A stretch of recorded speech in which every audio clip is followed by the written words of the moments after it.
Thank you.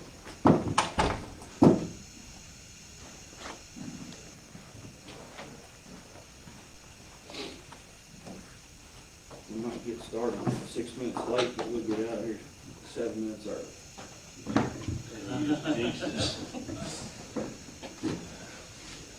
Didn't say the time, I just said 7 minutes early. 7 minutes for 2. Yeah.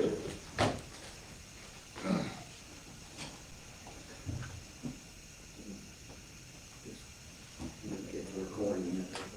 You went to get our package. Okay, all right. We got representation right there. All right, we'll go ahead and get started. Welcome everyone, November 3rd.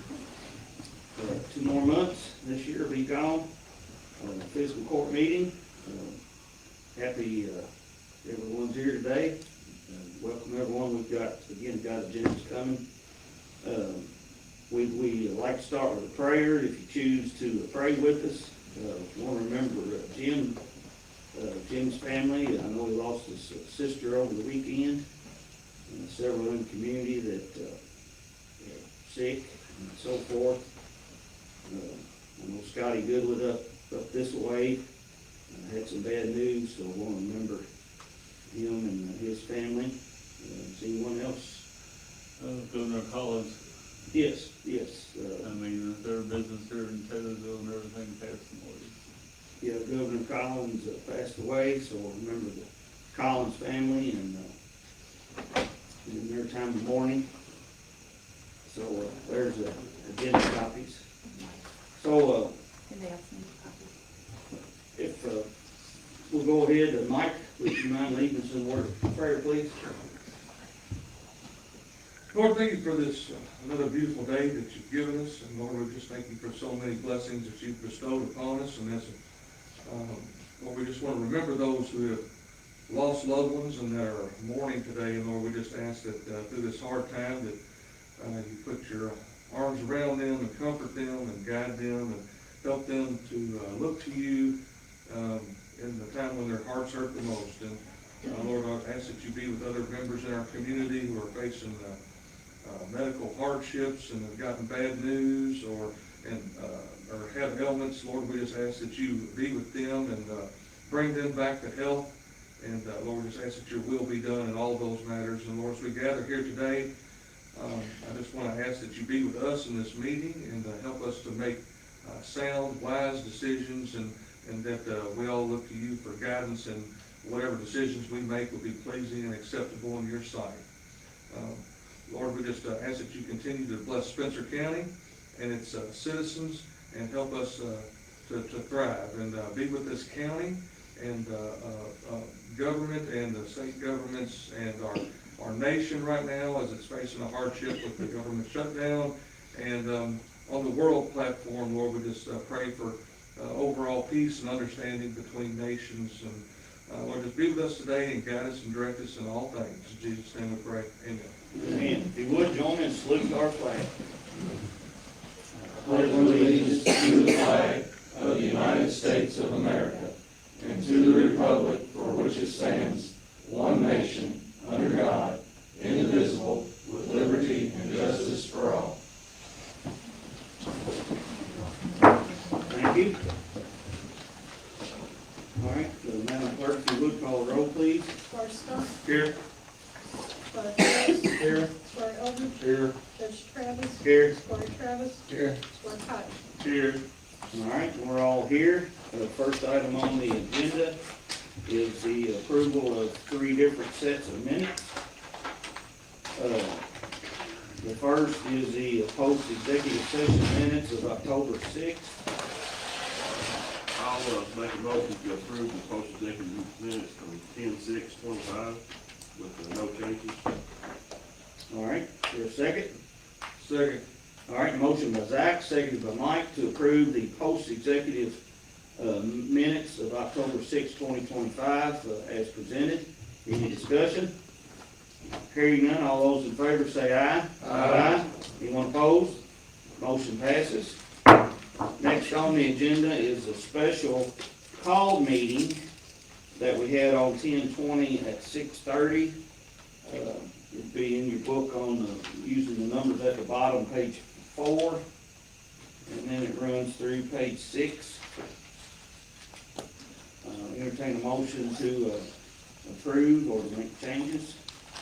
Motion to approve with no recommended changes. All right, is there a second? Second. All right, motion by Zach, seconded by Jim, to approve the special call meeting minutes of Monday, October 20th. Approve them as presented with no changes. Is there any discussion? All right, hearing none, all those in favor say aye. Aye. Anyone opposed?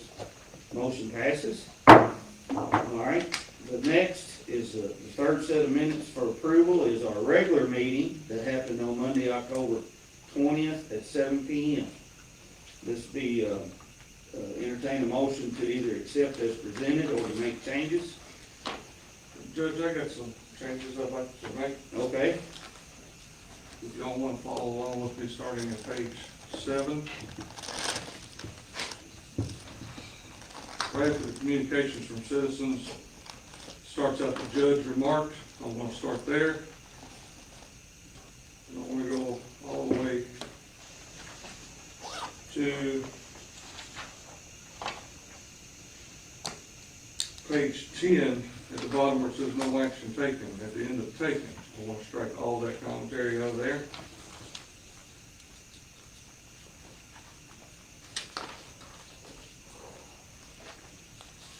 On page 13, top, the judge said, we'll start with the. We'll go down to the end of that paragraph, at the end of the word pavilion. I want to strike that entire paragraph out of that. On page 13, right after the motion, the judge explained, we'll start at the. Go down to the end of that paragraph, at the end of the word hope. We'll strike that entire paragraph out of there. Page 14, Ms. Sweezy, we'll start with Ms. Sweezy. And the end of that paragraph where it says about the car, at the end of the car, we'll strike all that. Page 15, second line, middle way through, it says, at the beginning, it says Esquire Stump. We'll begin at Esquire, and then we'll leave the last sentence of that paragraph, so it, judge said we're taking care of it.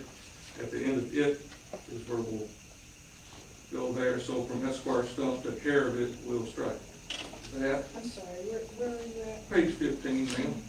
Yes, sir. Whereabouts on the page, James? Second line, about the middle of the way is where it says Esquire Stump. Esquire Stump wanted to know if the clerk. Okay, and where did, And we want to end where it says, the judge said we're taking care of it. We'll strike everything before it. yes, sir. Page 15 continued at the next paragraph where it says discussion ensued. We'll start striking there before discussion, and we will go all the way through approved at the end of that paragraph. We'll strike out that entire paragraph there.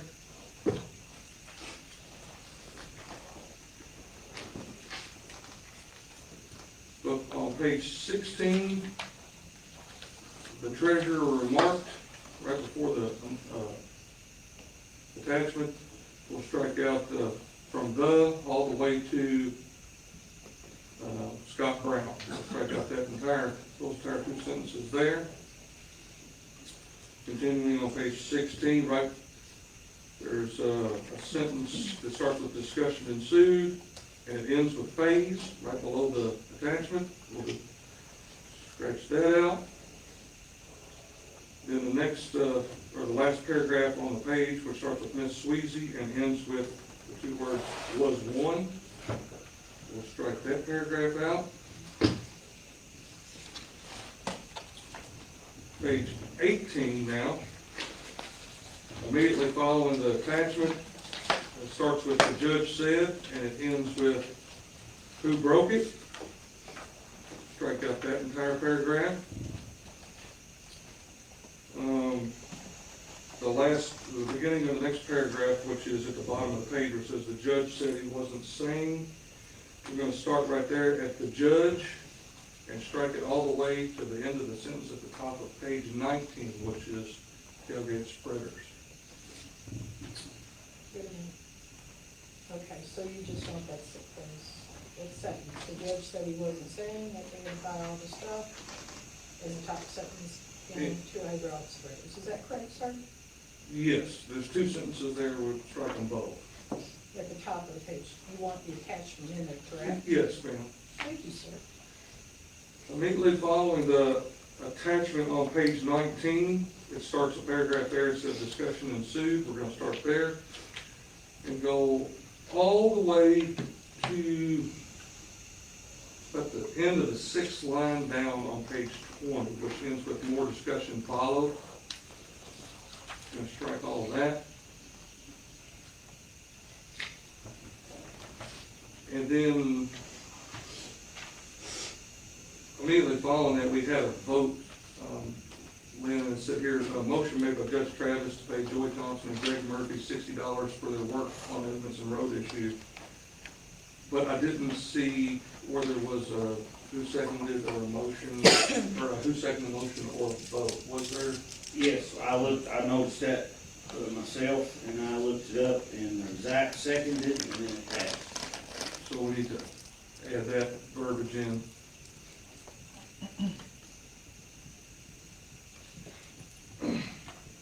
And then, so immediately following that vote, we start the big paragraph on page 20 with the judge said. I want to start striking there.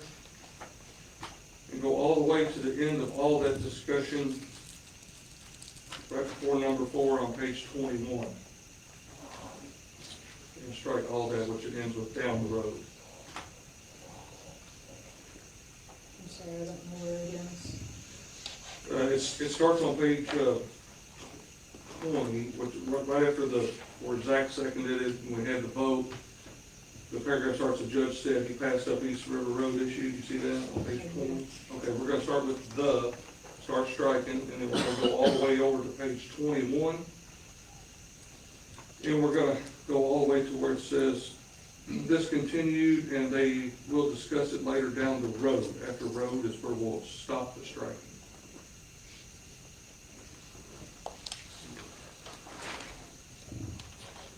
On page 22, middle of the page, right after the attachment, discussion ensued regarding the little abatement grant. We're gonna start with discussion, and we're gonna end at the end of that paragraph, which is the court. We're gonna strike that entire paragraph out. And then that's all of the corrections that I have done. All right, any other discussion on I know we don't have a motion on the floor just yet, but. Well, I'll make a motion to approve the minutes with those changes. Okay. All right, have a motion by Mike, seconded by Zach, to approve the minutes with the changes that were presented. Any discussion? All right, all those in favor say aye. Aye. Anyone opposed? Motion passes. All right, communications from citizens. Is there anyone in the crowd that would like to address the court at this time? If you're not on the agenda and you do want to address the court, this is the time. Anyone? All right. We will move on and close that portion. Under communications from myself, I have a couple of, looking through the bank statements and things over the last week or so. We have a couple of, we have $106,907, and Doug, I know Doug can verify that, in our opioid checking account. I'm gonna get caught up on all this stuff that I got to hand out. I've got a sheet here that I want to pass out to you guys. I think I may have given it to you once before, but I want to pass it out again. This lady from KCO, Lauren Carr, she's really good, really good about this. Different things that qualify. There's 29 things on here that absolutely qualify. And then there's also another section of reimbursement on different things. Services provided to incarcerated individuals, medication assisted treatment, based treatment and treatment recovery, other services. I really want to put these funds to use if at all possible. So I want to pass these around for you guys to look at, and we need to come up with some ideas. There's 4 going that way, and I've got more than enough going this way. 1, 2, 3, 4 going that way. Here's, all right, everybody got one? Hey, Robert, I got one, I got an extra for you and Andrew. I know you all are aware of those, but we've talked about them before. Yeah, I want to just put more emphasis on it. Not only do we have those funds, we have the CDs. We got, with the CDs, we got like 283,000 or so. And, I mean, I really think we should put some more of that 106 into CDs. It is earning interest on a checking account, but it's nothing like it could get in a CD. I mean, we can't get 5% anymore, but you can shop around and get 3.5 to 4. Just, y'all have an issue with us putting half of that in CDs, or what do y'all think? With opioid fund? Yeah, of the half of the 106,000 that's sitting in the checking account. That's only we're spending tomorrow. Are you talking about moving it from checking to? To a CD, yeah. Or are you talking about actually using this money for programs? That's what I thought you were going for. Well, I'm going for any and all of the above. Come up with some programs. And I mean, we could take it out of a CD, you know, if we come up with a program. We've got all that 280,000. Now, some of it is in CDs. To me, that's a better place than sitting in a checking account and getting 1.something%. What happened to the drug rehab place that come in there, the implant deal? We I was getting ready to say the same Okay, We okay. did 5 of those or so. We did, and we have done all 5, and I have invited them to come talk to us in case we want to do more. Have you heard anything from the person that was administering that program? Like, was it his idea that it was a success? Well, that's what they tell us on the phone, but I want them to come and tell us in person. How much was it per individual? 5,500 apiece. We did 5. And I think they're already requesting more, but until they come to. Yeah, I told them they need to come talk to us. Okay. You know, and I thought that's what y'all would prefer. Well, I think that was, if it did show some success at that, that's a good avenue to spend this money. I know we can't spend it on everything, so I mean, I'm all about taking half of it, putting it in a CD, and we still got, you know, quite a bit there we can use for us, so. You know, it's like when Andrew and Chris came and said something about buying that peel burner. I didn't know, but then I got to looking, and I mean, it's absolutely, I forget, but I don't have it circled. But anyway, Authorized drug take by disposal and destruction. number 23, yep. So, What's number 14? well, I circled that because, Front too. I circled it because I wanted us, I mean, that was a discussion from maybe a year ago with Robert. If there were some sort of, what they do and how many calls they make, you know, I wanted to try to single out some of that expense that would qualify on the opioid. So, Have we tried to do that? Andrew, did we ever determine if any of this could be used for DARE? Yeah, we use some for there. we have used some for DARE in the past. And It didn't amount to a whole lot, but we did use some. is any of it applicable for any in-services that you guys might be able to take? We've done some of that too, get some training, that was the way we. I mean, we've been, lack of a better word, we've been dabbling, trying to find stuff that'll work and that, because what happens if you pay it and then they say it don't qualify, we have to pay it back. You know, it's not like it would be a dead loss, but it would be a hit to our budget, because we'd have to pay it out of our general fund. If There's a it bunch of surveys you gotta do too. It's, but we've, you know, I want to assure you all, we've been working on it, but I want to put emphasis because that number jumped out and hit me when I thought, you know, we got 106,000. And the way it works, just out of the blue, we'll get a direct deposit over here at the bank, and then they'll wire it in just out of the blue sometimes. And, other counties are in the same boat we're in. They all want to use it, but they're all afraid to use it and then have to pay it back somehow. So, but I just wanted to pass that out, for us There's to have. also some lawsuits going on, I think, to where the company's trying to get the money back, aren't they? There are, and I don't want to speak out of turn, but I was at a meeting, and there was individuals from Oldham County, and Oldham County might be one of those counties that they're looking to get some of it back from. Why, I don't know. I don't know how it went down, but I wanted to bring that up, and then one other bank account we have is the Senate Bill 135, and Lynn, this pertains to you guys. There's $108,033.15, and they deposit about $2,800 to $3,000 a month into that account. And I mean, Doug and I have talked about it for 2 years, and I think it's only can be used, from your office. That's great. So, do you have plans to possibly utilize? Not at the moment. Not at the moment, okay. I'm working on it. All right, all right. Can't do everything at once, so. Well, I understand, but nonetheless, I wanted to bring those up. There's nothing wrong with saving money and having a rainy day fund and all this and that, but also, we're in the service business too, so. You do understand that money is not lost, it never gets That's turned back correct. in, it rolls over. That's correct. So whoever takes office can use it however they want to, if it is left. over. Yeah, right. Well, And that Senate bill accounts first to spend, so right. not courts to spend.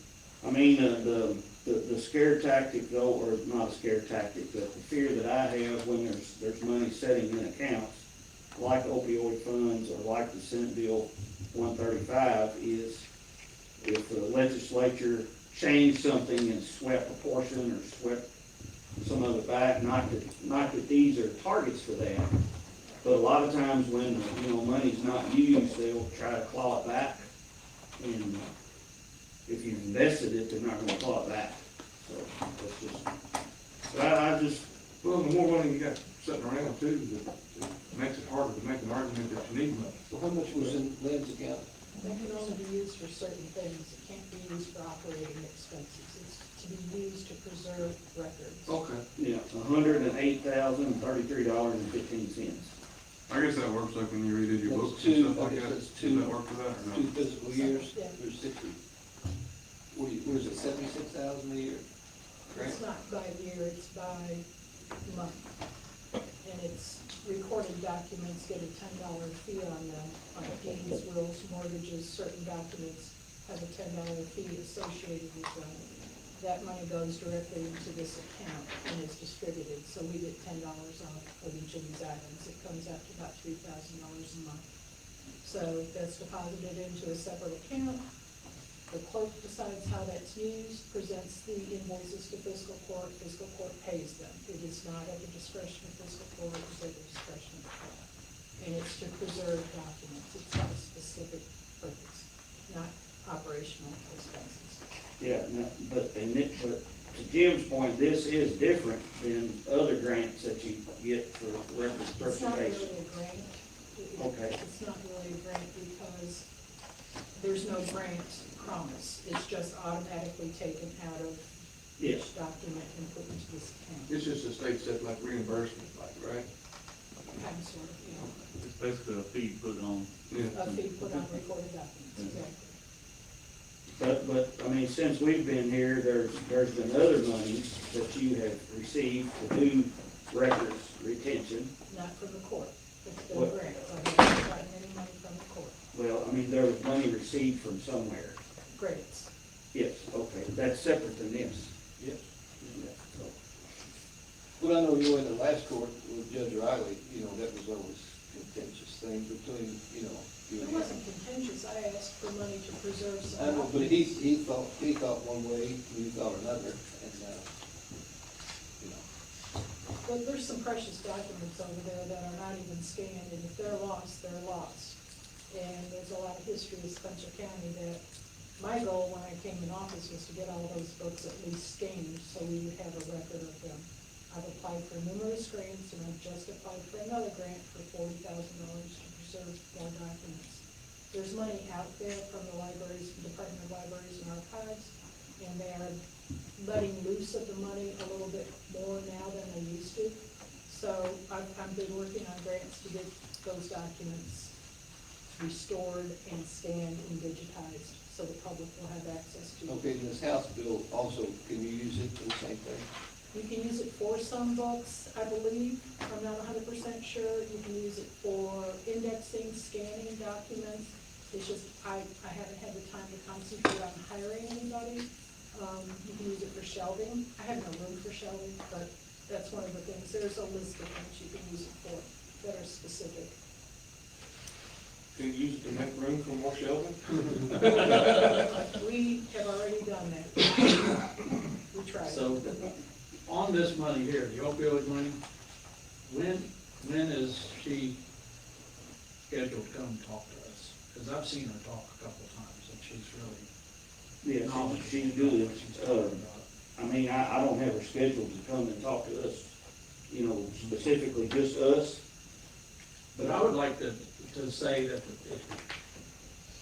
because I know, you know, yeah, if we put the money in CDs, you can get it back out, but you have to pay a penalty when you get it back out, so you lose part of that money. Now, I don't think that the opioid fund people are gonna reimburse us for the money we lose if we invest it, because that's not the purpose of it. So, whatever we lose, they're probably gonna wanna be reimbursed. So, I would say hold on to it for a little while until we figure out what we might want to do with it. And then if we decide that we don't have a good idea, but to pretend like we don't have an opioid issue in this county is crazy. All you gotta do is go over there to court. And every traffic stop, when I was on jury duty, there were opioids or methamphetamines involved. So, I agree.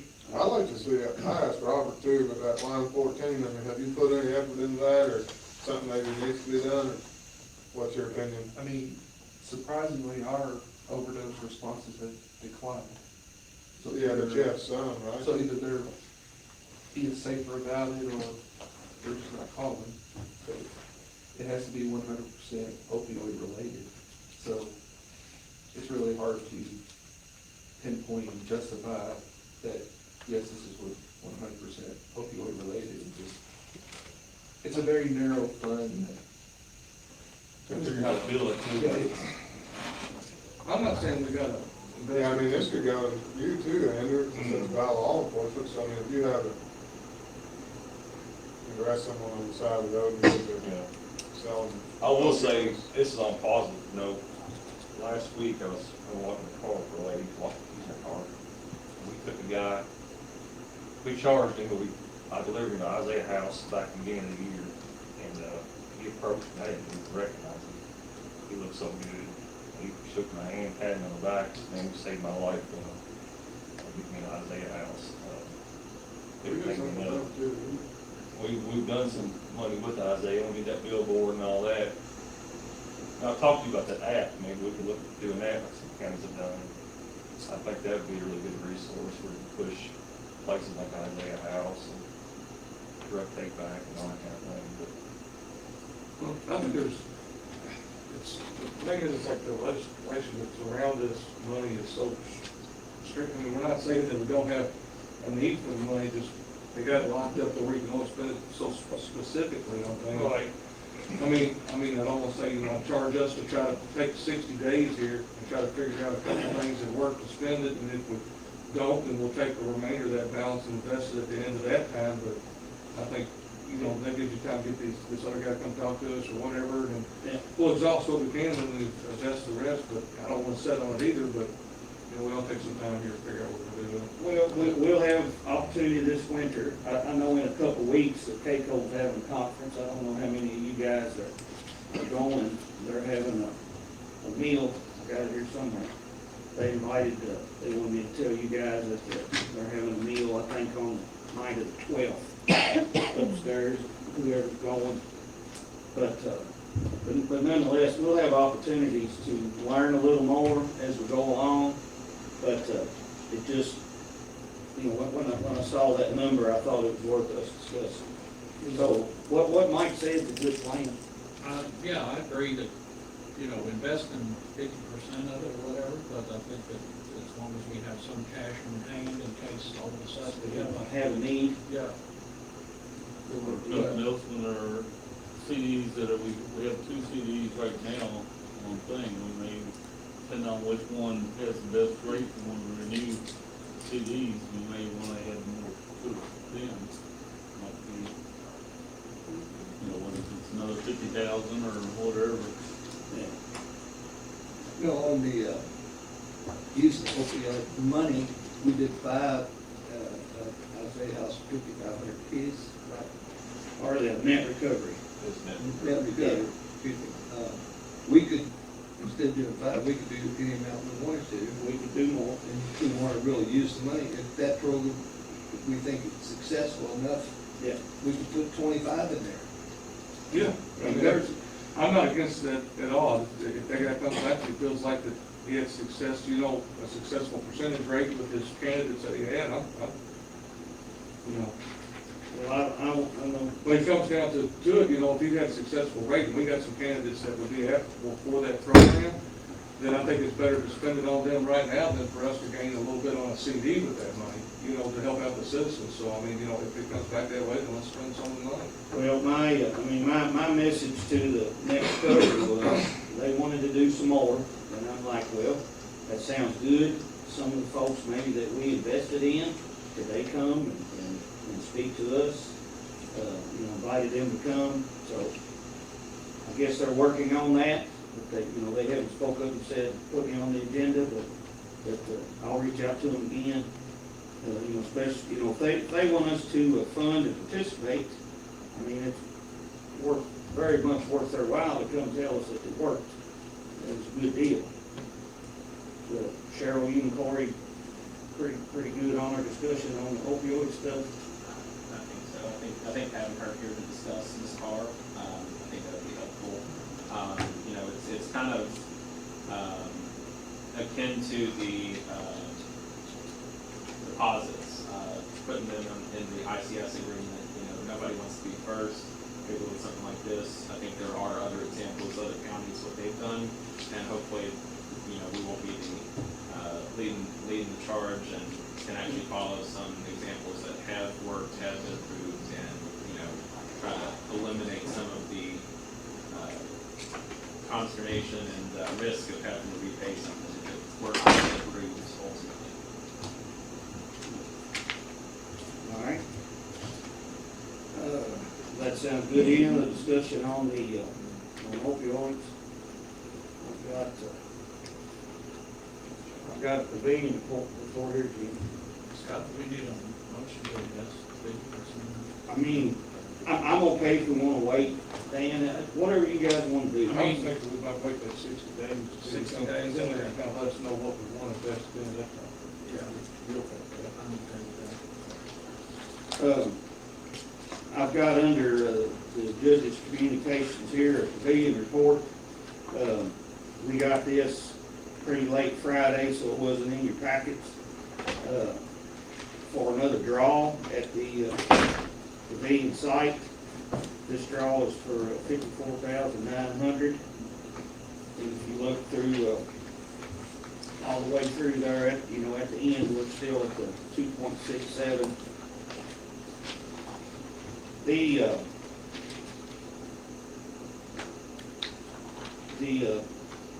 bottom of this page talks about the import and field. They dug a bunch of topsoil and put it in a pile, and then they've got to haul clay in. Of course, you can see a budget number there to take care of that work. So, I know that's been what they've been working on that, and then they've been working on putting the underground drainage in as they build it up with the clay. Of course, the rain has knocked them out. And, I do visit very regular. I talk to, Christopher Elder, which is with Elder. Talk to him just about daily, on the work that they're getting done out there. And, they did work out a deal with Mr. Sweezy on getting the clay out there, and that was between them. And that actually, probably will help it move along, because it's not getting mud out on the road. So, but I know that's what they got going on there.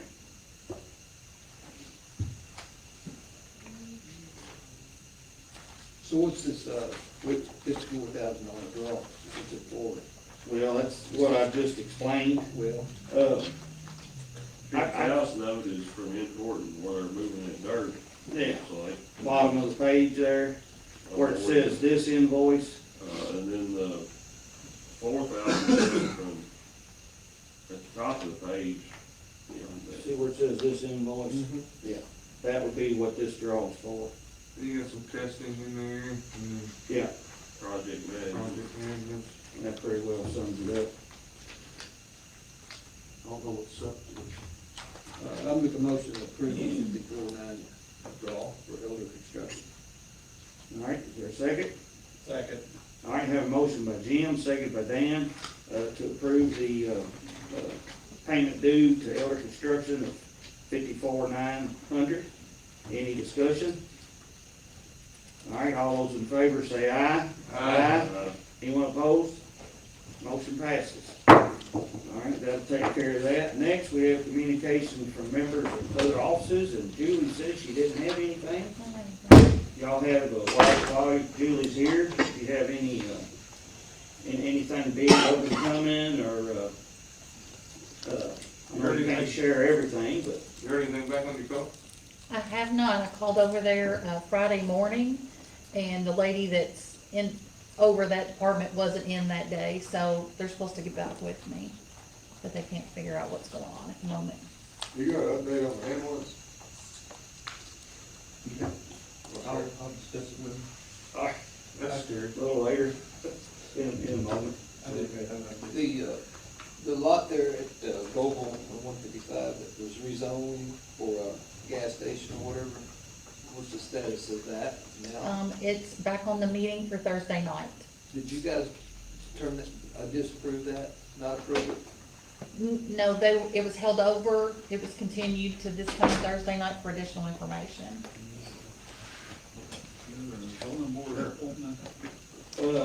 Yes, yes, go ahead, Julie. We have an appointment, open, and it's a city person, It'll be a city appointment, yeah. for the city, or, hopefully get an appointment made to have a full board again. Great. All right, What are they doing out there at the beginning, addition to that plantation? Your plantation. going out that way, well, what's going in there is supposed to be 40-some townhomes or houses. On the same side of the road as the school? It's on the other side. Okay. The same side of the school, just the guy filled my picture. Oh, okay. Looks like it's a lot happening out there. Yeah. They're digging at the school, and they moved that dirt, and then they haul a bunch of the dirt pile on the hilltop to the school. And then, a fella bought the property in front of the apartments where the old tractor, my old tractor's sitting. Well, he's starting to work on his townhome project. I That's guess. a townhome thing going on? Yeah, there? it's Okay. sold, and that all went through the city. So that's going on, and then, of course, the city's running water from Lily Pike to Taylorsville, and they've got all the pipes staged there by the cemetery. Yeah, that's a lot happening out that way. Of course, the school's working down in town, here at the old band room, at the board office, doing work there. They're staying there, they're working out at the 44, and they're working at the bus garage. Yeah, up on the hill, working up there also. So, all right, well, thank you, Julie. You're welcome to stay as long as you like. Now I need to find my place. 33. 33, there it is.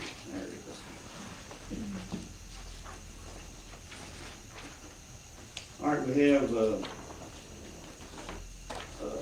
okay, yeah, the sanitation district, we have 2 or 3 things here. They are, and we don't have a sample in here, but we'll prepare a sample one. I was asked by the, well, Corey's the presenter. I'm sorry, Corey. Yeah, and Steve Thunder. I'll kick that on the bill about me presenting, but anyway, resolution, number 6 of the fiscal year 2025 series, was previously passed, and that was what was requesting additional 5.2 million in funds from General Assembly, for the next budget session. After kind of reviewing the current plans and then also looking at potential matching grant opportunities, instead of that 5.2, there was a new resolution that was passed in support by the sanitation district to instead approve, or I guess offer its support to James Allen for a $6 million request from the General Assembly rather than the 5.2. And the resolution would be, worded very similarly. I'll read into the record because I don't have a copy for the packet. But it would be a resolution supporting Representative James Allen Tipton's request for additional funding for sanitary sewer in Spencer County, Kentucky. Whereas in recent years, Spencer County, Kentucky has been and remains one of the fastest growing counties in the Commonwealth of Kentucky. And whereas current projections show Spencer County continuing to grow at a rate that exceeds the rate of growth for the Commonwealth as a whole, and whereas there currently exists a pressing need for construction of new houses, schools, industry, and other businesses, and whereas having expanded and improved sanitary sewer service is beneficial to the health, safety, and welfare of the citizens of Spencer County, and whereas expanded and improved sanitary sewer service will support the sustainable growth of housing, schools, industry, and other businesses, and whereas in 2024 regular session of the General Assembly, the Commonwealth of Kentucky allocated $10,050,000 to Spencer Fiscal Court in conjunction with the Spencer County Sanitation District.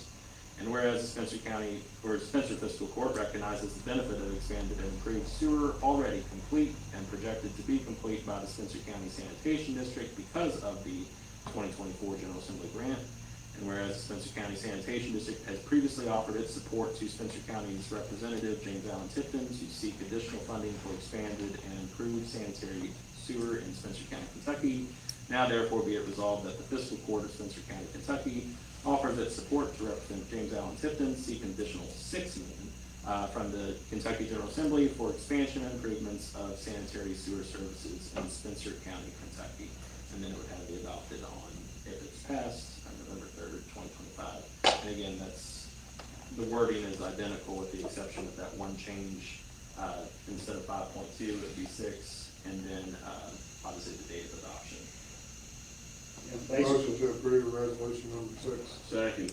All right, we have a motion. I don't know what the number is for this fiscal year, maybe the first one. I'd have to look and see how many resolutions, but just being changed to the wording of number 6 from last year.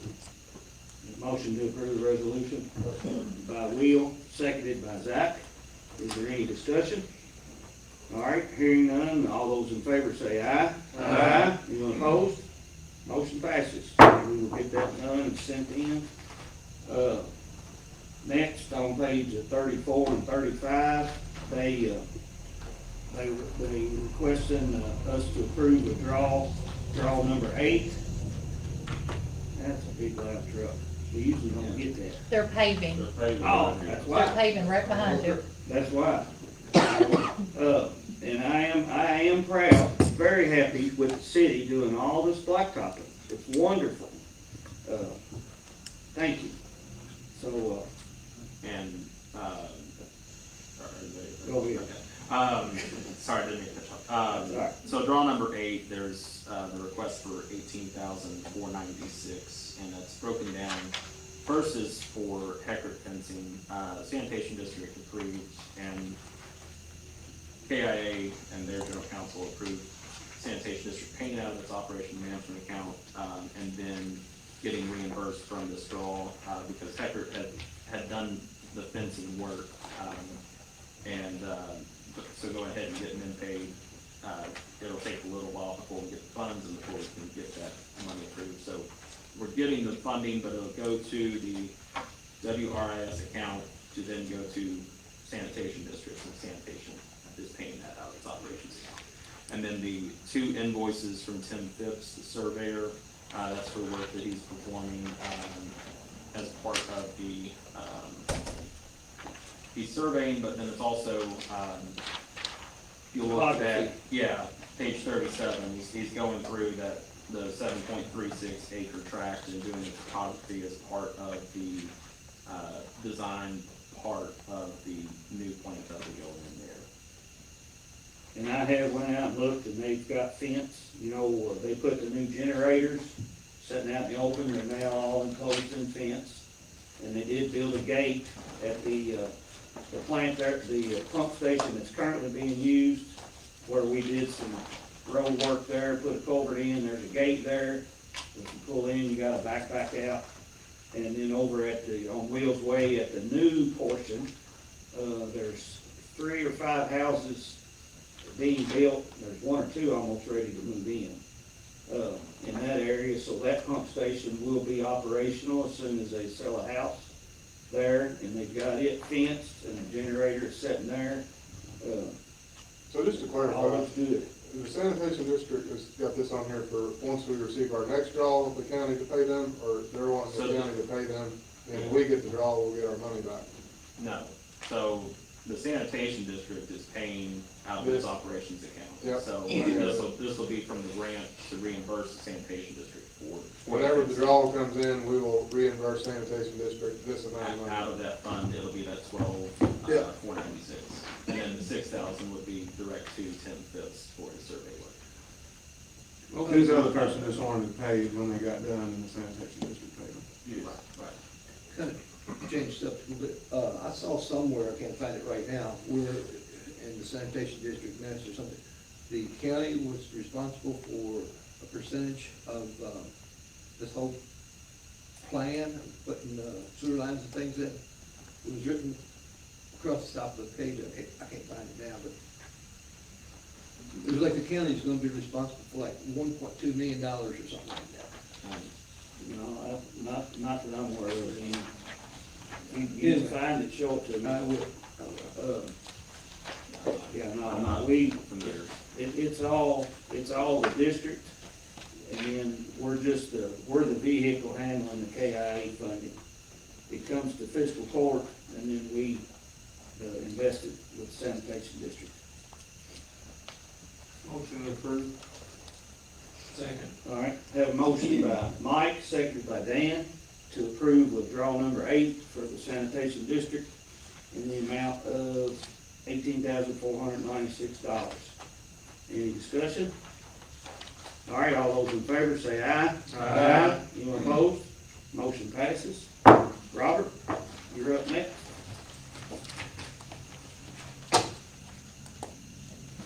That's personnel changes. We're wanting to hire Edmund Collins. There's a typo on the agenda sheet, it should be COLOMS. Edmund, COLOMS. okay, instead of A. Fat fingered it or something when I was typing it. Oh, Full-time, for the 12-hour truck, and that's $19.12 an hour. And then, James Bell, part-time at $16.20. James, a new hire too, or is he switching? No, he'd be a part-time, new hire. He is a new hire? Are they both new hires? This is replacing people that's gone or something. And after this, we'll be fully staffed again, so. Motion to approve these 2 new hires at the pay rates stated pending all pre-employment requirements are met. second. All right, motion by Mike, seconded by Zach, to approve the EMS request of new hires and the pays that are presented here, meeting hiring requirements. Any discussion? All right, all those in favor say aye. Aye. Anyone opposed? Motion passes. Robert, how is our time runs, and I know U of L is keeping us busier and busier, They are, which is, it's a good thing. It's, we're averaging about 1 to 2 runs out of urgent care a day. So, and our those response are, times are so good, our transport percentages and all that are so good. With the government shutdown, I can't tell you how it's gonna affect our Medicare and Medicaid system. I haven't got a report for October yet, so. can't really tell you right now. The ambulance is a Chevy. They did about $2,000 worth of work on it, said it's fixed. Crew went over there to pick it up. Check engine light came back on as they were leaving, started riding bad, and went back and wet mode, and they turned around and took it right back, and they're looking at some other things with it, so I can't, So we'll see. it says it's fixed and it's not fixed, so. Maybe they'll get it fixed for $5,000 and it saves us $200. Maybe we'll spend 30 on it. We'll be right.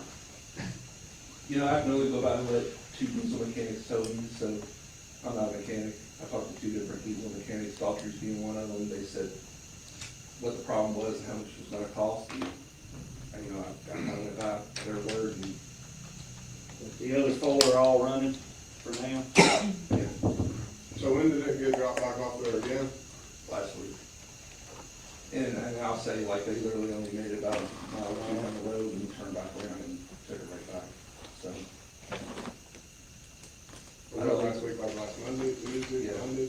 I know they did some injector work on it, and they regened it or something, and replaced some kind of intake valve or something, I don't know. And then- Probably an EGR valve. And then I know that they were gonna have to replace the glow plugs in it, was the last I heard, so that's kind of. I'll make sure to stay on when we need it.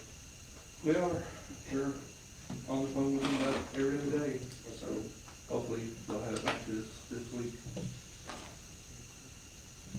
All right, anything else, Robert? No? We're actually rolling, You want to talk about the insurance? yes, we got a couple more things.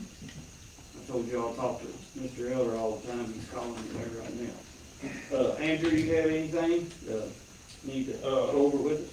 I just want to show y'all this shield. We got our last, as far as on the grant for the AG, got the shield in. What's the shield? This is like, this is $22,000, $22,000 for the shield. We just got one of them. But, What's it made out of? Gold? it's electric, it's got lights in it and all that, but we've already had several instances where this would have been paid dividends, especially just a few weeks ago, that, murder suicide we had, but, we're really pleased with that. The AD's grant's been awesome as far as to deal with. It's probably the easiest grant I've ever applied for, and, they've been really good to us, so that's about all I had. Yeah, we've got, do y'all know of any, executive session that we need to go into? Corey, Cheryl, y'all have anything? So we're rolling really good this morning. I don't have anything for executive session. Did we ever get the new flock cameras that the mobile? We do, I deployed it a couple of weeks ago. Oh, really? Yeah, it's out right now. It's out on 356 right now. Seems to work good mobile wise and, Took some figuring out. yeah, I'm sure. Do you wanna go ahead and discuss road department business? Getting ready to. Doug, was you gonna say something? Okay. I was just gonna say on the ambulance receipt a while ago that we've got like 100,000 or so this month, and it's about 386,000 for the 4 months since the year. I mean, the receipts are holding up. Well, where we made some adjustments prior. But, yeah, basically, we got a couple more things to talk about. And, the next one, Dakota's here. If you wanna come up, Dakota? We got all the information. Got a bunch to pass out here. I actually have a little bit more that came in this morning. All right. 1, 2, 3. Hope I got one for Corey too. 1, 2. All right, here you go, 3. And I gotta keep one, I don't have one. I don't have a spare on that one. And then I've got 13, here's 3 to go that way on that. This is like the top, this is the top sheet right here.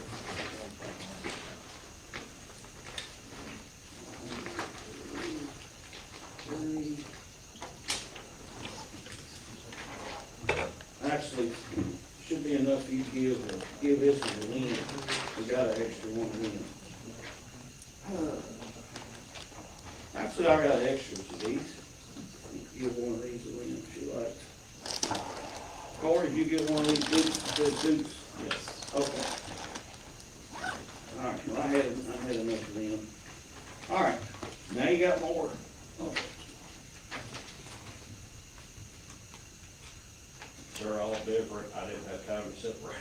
Oh, okay, so like there's a whole stack of these. Yes, Okay. Let's get you, and I think that one that you're holding is 2 pages. he's holding. One of you, I'm not sure, it should have Dukes on it, it'd be a front and back page. I'm gonna screw this up big time, because I don't want to do it. I'm watching Jim and then I forget what I've done. Here, it's yours. Okay. This is me to pass, correct? Yep.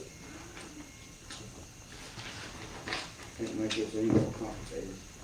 All right, take one and pass it. All right, take one and pass it. I'm sorry. What's the total on what's gonna take to repair what we have? Just the total number, not broken down individually, what's the total number? I don't have a total, just a rough figure is all I got, because I'm still waiting on, prices back, to get some of the stuff that they are having issues finding.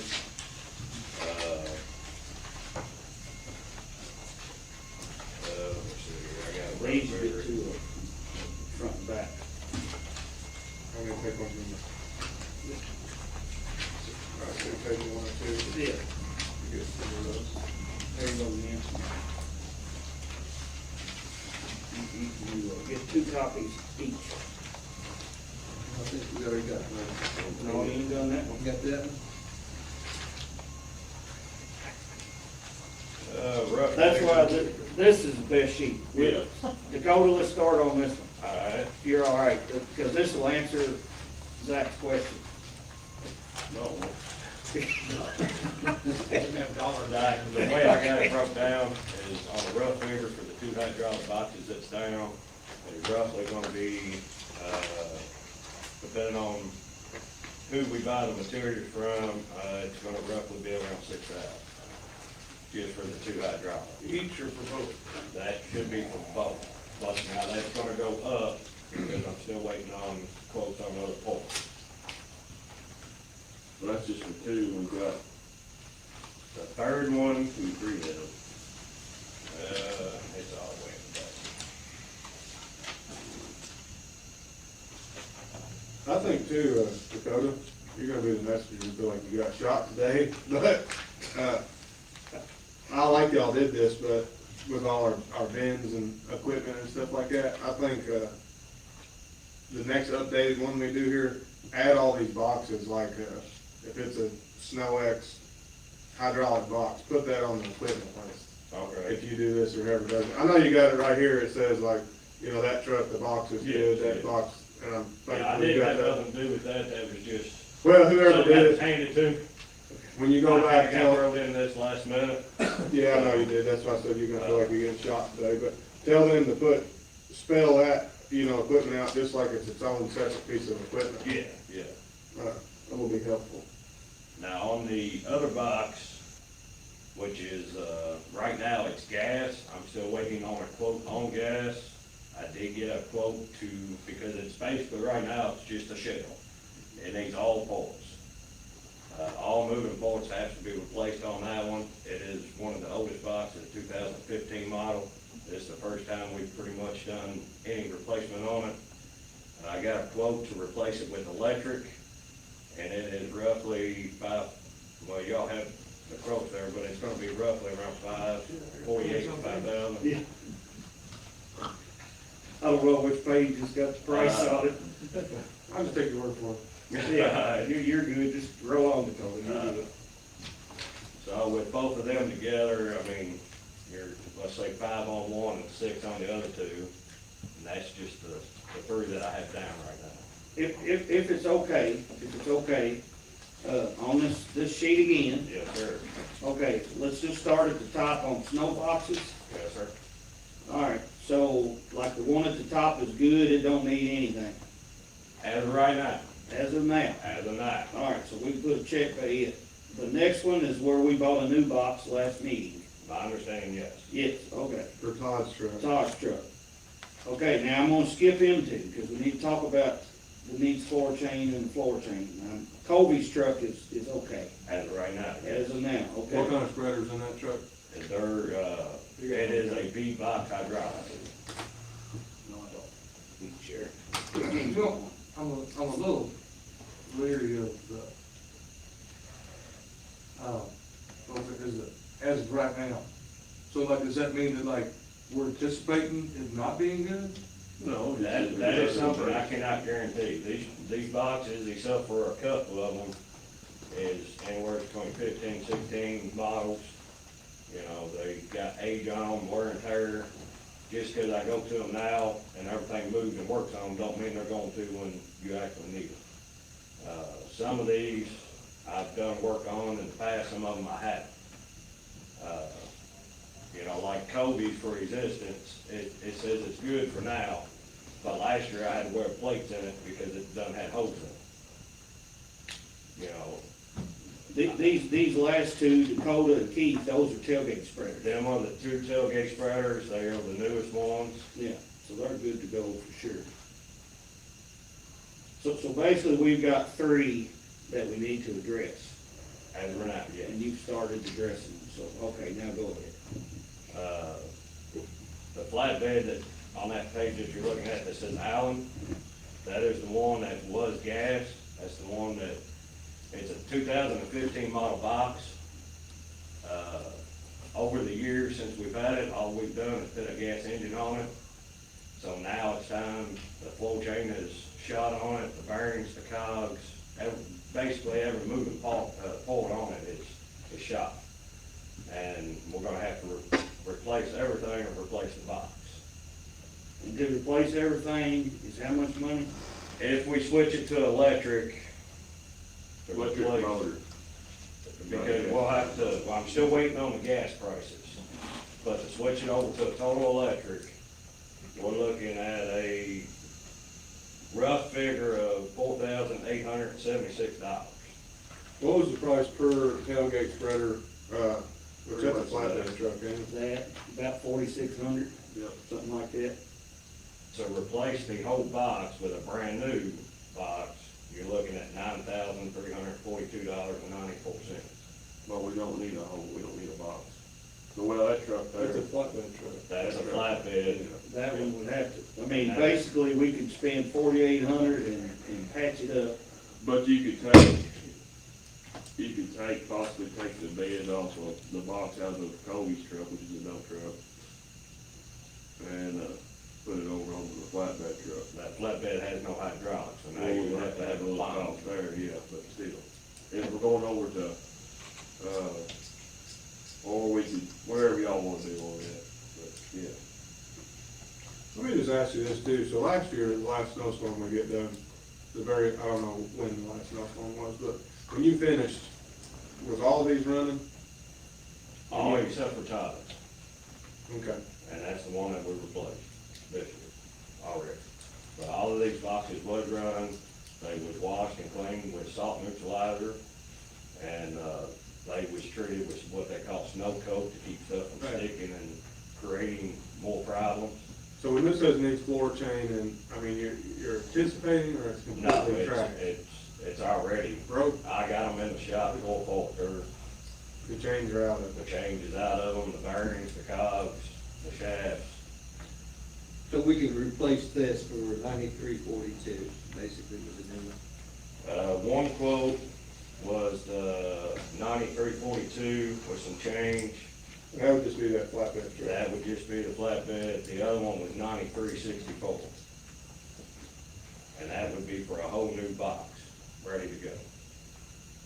All right, so you probably done said it, but Allen's the flatbed truck, you done relined that box, correct? Not Allen's. I've not relined that box. Kobe's box I had. All right, so Allen's box is at 4,600, that's chains, cogs, Motor.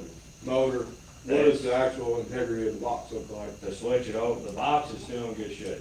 Okay. That has been one of the toughest boxes. It is a salt dog made by Byers. Yeah. It's been one of the toughest boxes that we've had. Like I said, other than replacing the engine on it, this is the first time we've touched it. Yeah. So, my opinion, if he's saying the box is still in real good shape, you're gonna save half the money when you get done. You're gonna have basically a new box, except for the box, which you say is in good shape. And yes, I mean, the way it looks today, if it held up the same way it has, it should last another 5 or 6 years. sure. The change, you should get that out of it. If we put a new one on there, can you take that old one and use it somewhere else? The old box? Yes. Only if we fix it. Right now, with it not being fixed. Well, there would be no point in that. We would just fix it and leave it on that truck, because it's a flatbed. Need one for a spare or something, you know, you need to. Yeah. No, it is a 8-foot, oversized 8-foot, they call it, just for that 350. So is it like a 450-yard box or something? It is a 3.5. And it is stainless steel. The one that they quoted, both places, Imco and Dukes, is for a Pro 4000, which would be 4 cubic old, and it is a poly box instead of stainless, total electric. You eliminate the gas motor. The gas motor, everybody leaning against, because with salt, the stuff gets down in the engine, which we'll find out the more we use them. You get 1 to 2 seasons out of them, rough figure, because they still trying to track it down. It's a pretty constructed engine, especially made for these boxes. They're estimating about $1,500 a pop for the engine itself. Where the electric motors, about $300 a piece. You can have them sitting on the shelf, and they say you can change them within 20 minutes and have the truck back out. And that's why they quoted, seeing that the box is completely gonna have to be redone, and that's why they quoted going total electric and a new box. Now, it's total electric, the 4876 price?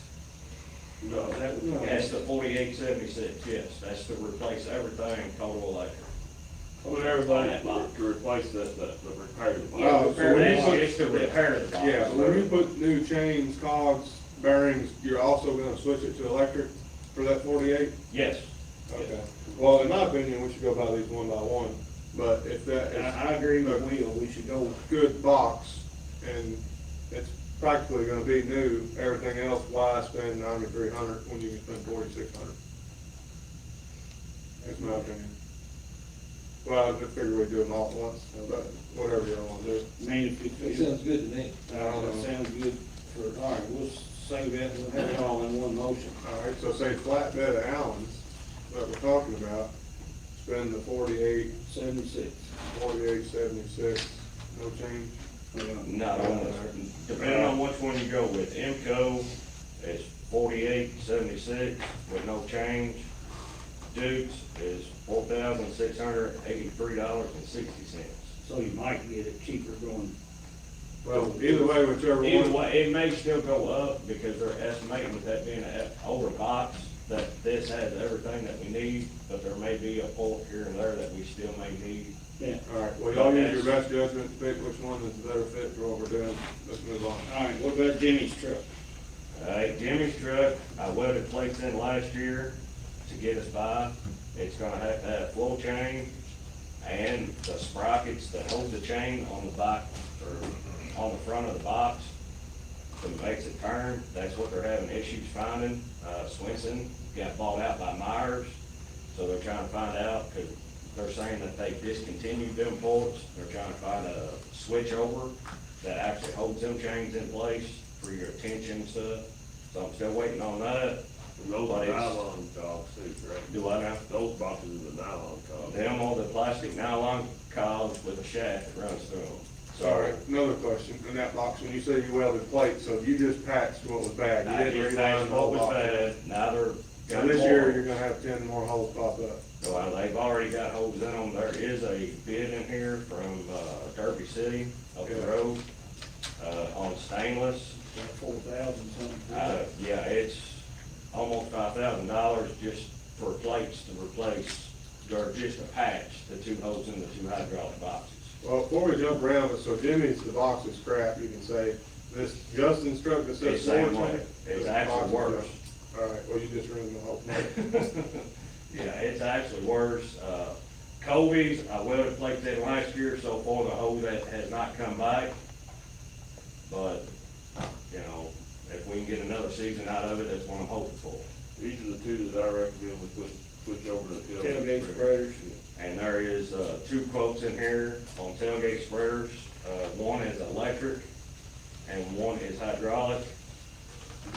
What's our other tailgate spreaders, electric or hydraulic? They're hydraulic.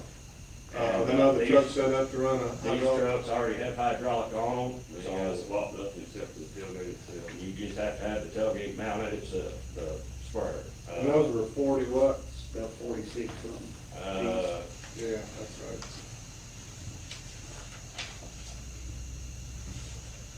I got two different quotes here somewhere. So if you fix Allen's and say you buy two new, that's 1,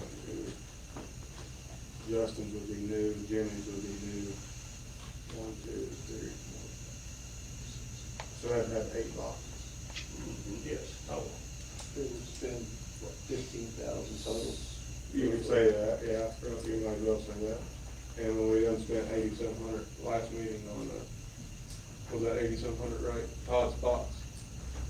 What that cost? Six, Oh, it's 600. It is a little smaller. Yeah, this should bring road department up in pretty good shape, I would think. Well, hell, we do this every year. Well, Well, here's the problem, I was thinking- now here's the problem, I'll say it straight up, this here's all, except for these new tailgate trucks, they're all the same thing as what you get on the heavy grade. All this, these pickup truck beds we're putting in here, boxes are made to clean this parking lot, they're not made to run up here and down these roads, they're not made for that, they're not gonna hold up for it. It's as simple as that. I mean, I'm actually surprised we've got the time I don't know we've had. Cause So I let's got say two this- of them that's 15 models. Is that, Justin's, was it a 15 model? No, Justin's is a 21, it's actually one of the newest speed boxes that we have. It's in the worst shape. And it's in the worst shape because they, even though they call it 304 stainless, it is not true 304 stainless. It is real thin and it is actually rusting out. All right, so then Jimmy's, which would be one we'd put on there, what year is Jimmy's? 16. And that's, Jimmy's and Justin's are the two that's real bad holes, Yes. right? The Colby's truck is a 17 model. That is a 17 model box, and I welded plates in it last year, but it is okay for now. Yeah, and then Allen's is that 2015 model. Allen's is a 2015, it was on a Chevy Duramax, it got, total, and we just swapped it over to the new 350 when we got the 350. The, F-250 at the top, that says open driver, that is a 15 model box, and it's made by Henderson. And it's It in is good a shape. good box. It's sitting there in the parking lot. It's the one that's sitting here in the parking lot. And the only thing I've done to it, since we bought it new in 15, is replace the engine on it. See, this is the information that he's wrote down, and I'm glad you're here because we don't never get this information. Yes. So I thank you for actually bringing some knowledge to Well, I this tried. board meeting. I had a week, I got a week to try to go through everything and, Well, this is what needs to be looked at when we're buying boxes, you know, when we bought boxes, this stuff should be considered, seeing, you know, which brands we're getting 2 years out of and which brands, you know, we've gotten 10 years out I of. guess we're trying to buy stuff that holds up. Yeah, and of course, we don't have no tailgate spreaders to see how they're going. Of course, I said, we still got, there's gotta be something. I didn't know that we lost the shed up there, Yeah.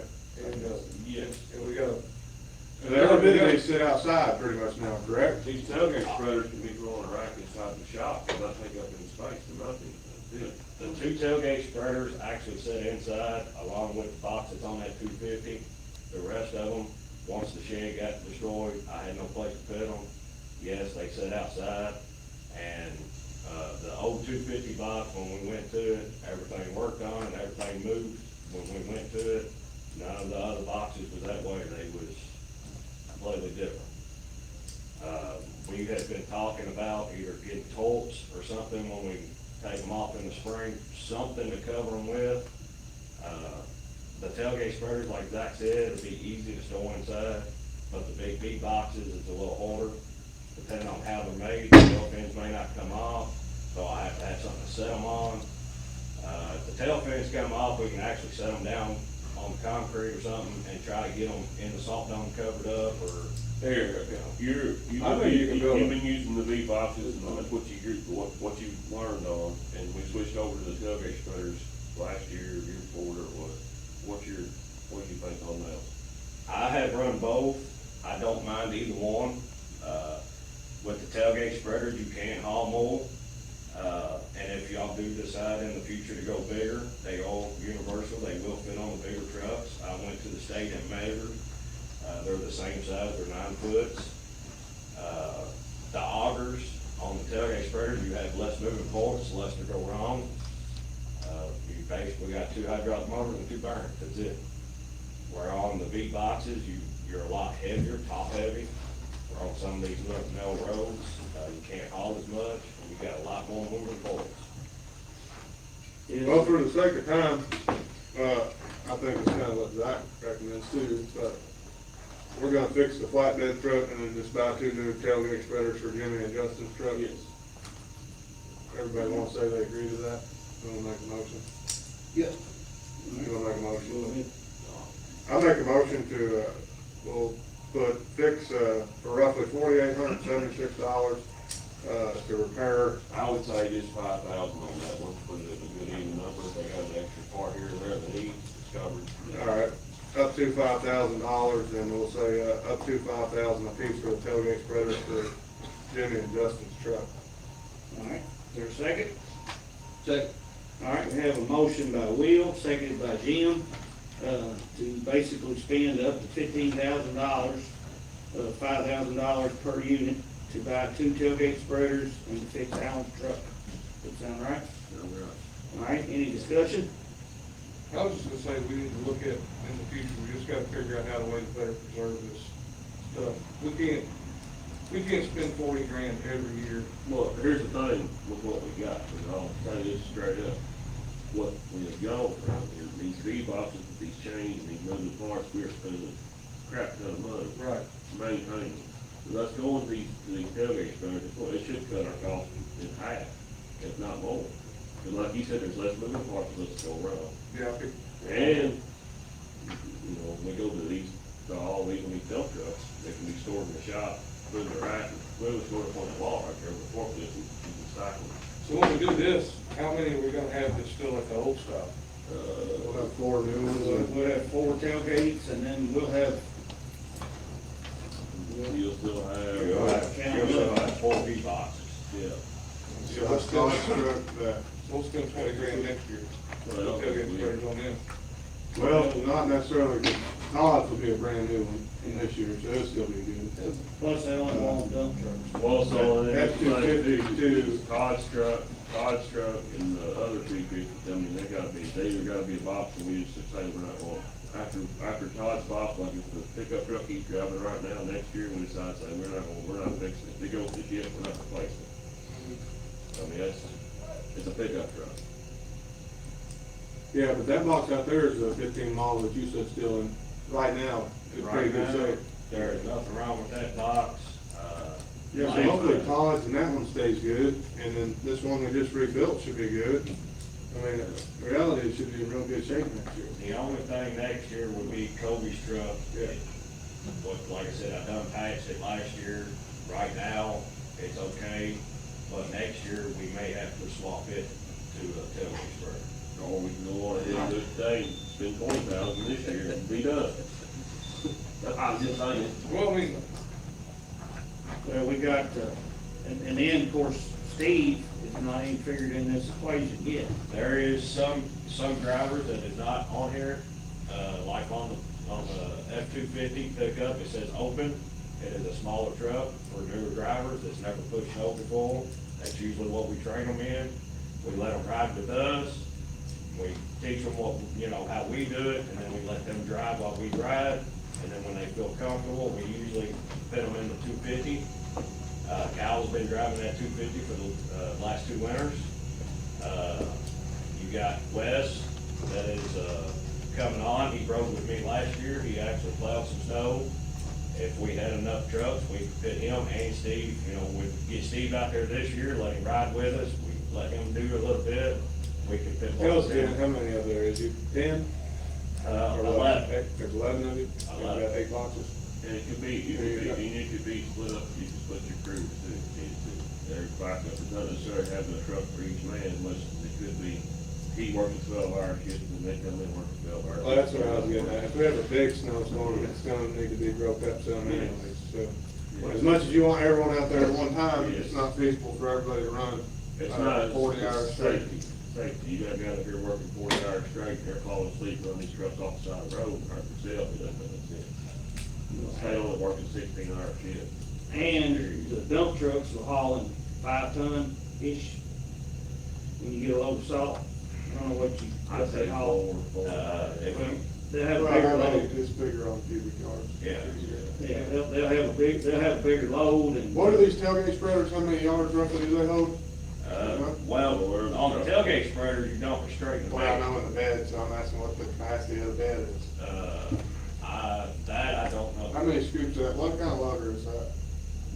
How many scoops it takes to fill it? What's the number on the side? It's a WA 200 or something. Well, we use the Kubota tractor to load with, cause it's a little easier to move around in that soft dome. Yeah, that's something we need to work on too. So, it's got the same size bucket as the skidster, roughly. Rough figuring, I think it takes between 5 buckets, 6 to fill up the dump bed, where you're not rolling off the sides and, just to keep it level. And then the other beds, how many scoops?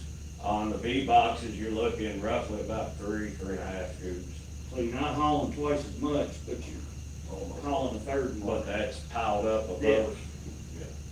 Well, I mean, when they're gone, you're saving a third on your logistics. You use the Kubota skid steer or a Kubota tractor? Kubota tractor. It'll be, let's see here, where am I at? It'd be, KO3, it's a 2019 Kubota tractor. Yeah, that's it. With the big boxes, we tried the skidster, because we always keep somebody there to load, Yeah. and if somebody has issues, they can help get the people up and going. The issue with the Kubota is, depending on how tall the person is, they have issues seeing in them V boxes. Well, I wouldn't load with the skid loader either, or one of these new tractors. I take the loader you got up there that you put one bucket in and be done. Well, And if we need to help accommodate that, that's what we need to do. We- We had this conversation last year. We are not to be loading salt with the damn $100,000 tractor. Well, We've tried the loader, and it's a 21 model loader. We tried the loader inside that salt dome. It is very hard to get it twisted around while you got a truck sitting there. If we pull the truck out, there's a concrete apron in front of that, Yes. correct? Yes, 20, you 25 load it, you feet. can load outside. what we run into last year is when we pulled outside to load, while it was snowing or the freezing rain, the ice, Get in the box. it gets in the box and then it starts gliding up and freezing. So we tried to load inside the shop, inside the salt dome, Not enough room. and not with the loader. That's why we was using the tractor.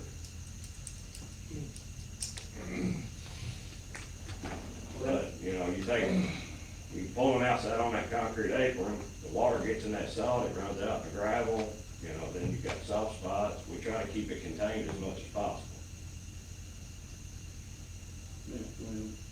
I call question on this motion. All right, we're ready to vote. Everyone know what we're voting on. All those in favor say aye. Aye. Anyone opposed? Motion passes. Appreciate that, Dakota. While you were here, I was gonna say, you wanna talk about the other thing, while it's on here? while I want to talk about the trailer? Yes, yeah, let's discuss, I ain't got nothing on trailer. you don't, I don't have nothing either. Okay. But y'all remember we talked about a trailer in the past, and there were prices on pendle hooks. Zach had was, what, 15,000 Yeah. on a pendle hook. Right now, we cannot haul our excavator. We have to get somebody to haul it for us. Traco? Yeah. Yeah, that's what I mean, yeah, tractor. Yeah, but that 14,000 pound, I think was starting with because that was all electric brake trailer. Go ahead with what you're talking about. Well, so there's a concern about, and this is Corey and Cheryl kind of tossing it y'all's way. on the CDL rules, if we had a pintle hook behind the F-550, are we legal or not pulling that excavator? No. No way, no chance. You're not legal. Okay, then we need not even go that route right now. You ain't even Well, gonna you go have 2 or 3 CDL drivers, so what are you talking about? You talking about you talking about vehicle weight, yes, you're legal. You're talking about, The drive. Capability. No, I'm good on the driver. We got 2 Class A CDL drivers. It takes a Class A. Only one of them 2 will be driving. that's it, Then is it legal? yes. Yes. If you have a Class A CDL without restrictions, it's Okay. legal. So, yes. The driver is not an issue. Is the 550, the weight on the door and the trailer and the load on Combined the weight with the trailer, is all of that legal? It's a combined weight rating. Yes. Now, if you call Ford or Frankfurt on a F-550, if you go with gooseneck or fifth wheel, the combined weight cannot exceed 27,000. If you go bumper or panel hitch, Are you trying to say combined weight truck, trailer? that's and all? truck, trailer, and everything. That's the way they do it. They're talking about the weight or weight rating. That is. What it weighs or what it can weigh. The way that CDLs do it, and I've talked to US Trailer where I bought the bid. I've talked to the Ford. On an F-550, the combined weight is what they're telling me. That's truck, trailer, and what you're hauling cannot exceed 27,000 on fifth wheel or gooseneck. Well, they don't know, who are you talking to, they don't know what they're talking about. No, because see, figure this, so what's an F-550 weigh? Have you ever paid attention to the door? Does it weigh 13,000, 12,000 The pounds? one that y'all put the bed on, the flatbed, is around 12,000.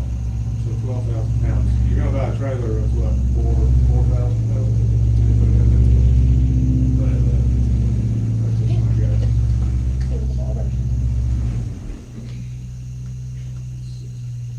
Progress. But the thing is, Sound of progress. So that, if what you're saying is right, which I'm not trying to tell you you're wrong, but I am, I guess. But with the F-550, you can only haul 11,000 pounds. That's not right. well, no, it's not what it weighs, it's what it's rated. Exactly, 100%. I mean, You can be hauling nothing, but if you're capable of hauling over CDL weight, then you have to legally have a CDL, Correct, and which, whether you're underweight or not. Yes, Yes, everything but over. you still have to go by what the truck is rated for. Yep. And when you combine all the weights, it cannot exceed a certain number. I it's mean, 26,000 pounds, if you exceed 26,001 pounds or more, then you have to have Class A CDL. Okay. On the Yeah, weight but rating. what the conversation is saying that the truck with, well, okay, that's 16,000, that thing weighs 18,000. We got the CDL, that's not a factor.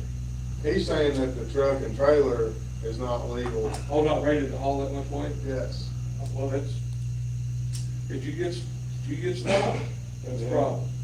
It has to be Your legal. track hoe by itself is around 20,000. I thought it was 18, but No. either way. The one that we have with the add-on, the hydraulic for the thumbs and the bucket attachments, it's pushing 20,000. The backhoe is roughly around 18,500 to 19,000.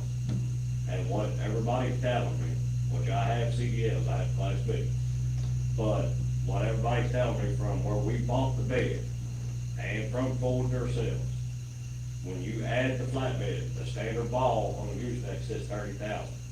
That is just a standard ball. But when you go back and you pull the specs on the F-550 four-wheel drive, the max combined weight on a gooseneck or fifth wheel cannot exceed 27,000. Yes, he's talking about the code capacity. On the bumper hitch or pedal hitch, it says it cannot exceed 18,000 Combined? combined. That sounds right. It's less on bumper. Now, for if you sure, take a but I'm 350, just saying that. you take a 350 that don't weigh as much, you have a higher, like a Capacity four-wheel to drive. haul. Yes, a four-wheel drive versus a two-wheel can haul more than a four-wheel. So the question is, what kind of trailer can we buy to put on this? You can't buy a dump truck. Yeah, the truck's your problem, not the trailer. In order to make it legal with CDLs, Class A, you're gonna have to get a truck, and then get a trailer to go with it, to be able to pull the backhoe or the track hoe. Yeah. only a truck and at least a 24,000 pound trailer. And it has been a little while since I've done research on CDLs. I've had my CDLs for a little while. But I also have figured out or learned on Class B with a trailer, with a gross rate rating on a trailer of 10,000, automatically Class A. So that 14,000 pound trailer we have, when you throw it behind the truck, nobody can drive but a Class A driver. That's if both pieces, if it's a combination vehicle and the weight rating of both pieces are 26,000 or one combined or more. Was the old road tractor and trailer we had, was that legal? Yes. That was legal, yeah. Well, you kinda got a couple options, you find something, or if you wanna get by, you put a panel hook, which costs money, the only truck you have is that night. Yeah, right now, that's the quickest, cheapest is just to buy a fender hitch trailer that's weighted for the weight of the track hole and put it behind the back. But then the hitch on the Mack was the estimated cost of, 10,000 or something, some places wouldn't do it. right, some There's places only a couple of do it. places that do it. I don't remember if there's 5 or 6 or 10. I can't remember, it was up there. I think it was like 8. Before you do that, I mean, I don't know what was our total auction money? I hope we still have that. About 26, 4, 24, 26.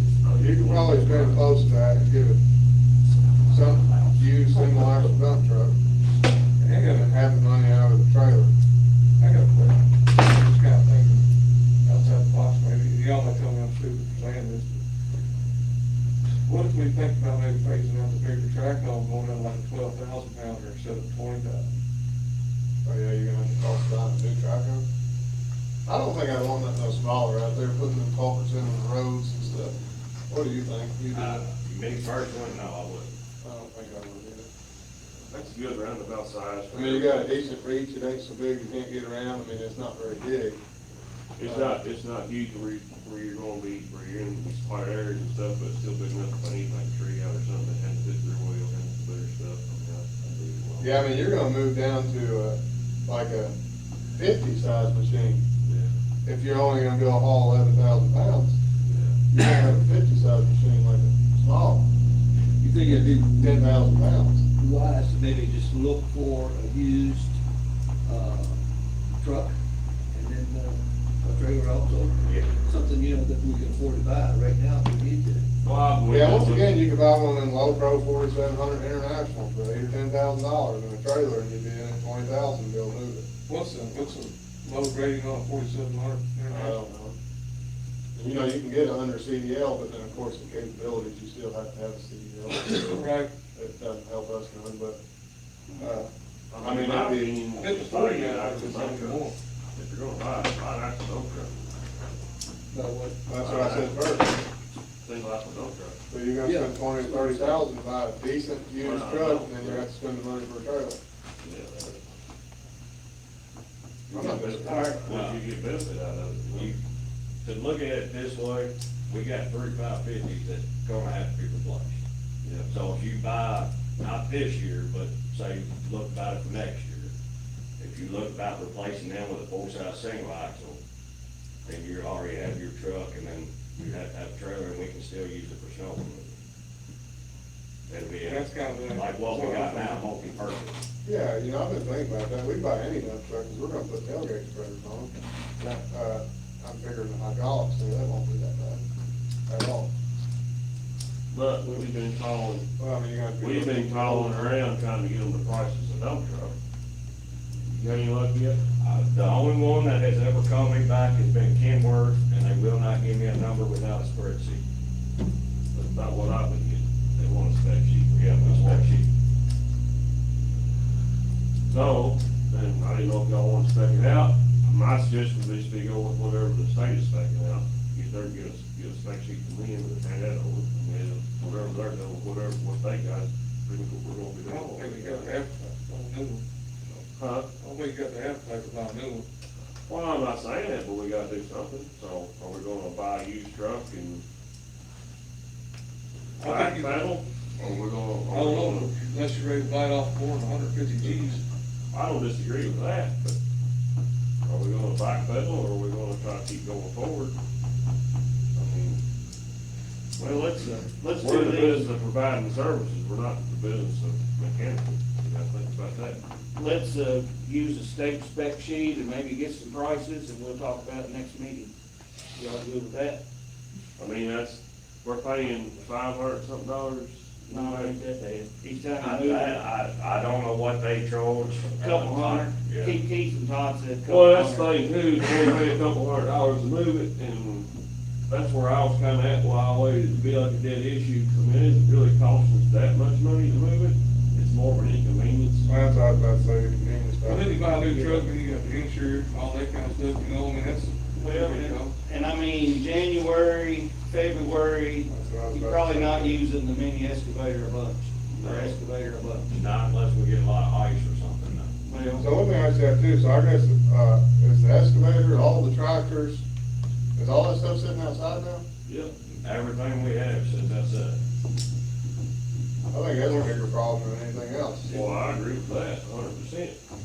I mean, you can still get a big hoop barn for 12,000. You know, like a 30 by 72 or something. We might have to think about that on the next fiscal budget. Well, I disagree.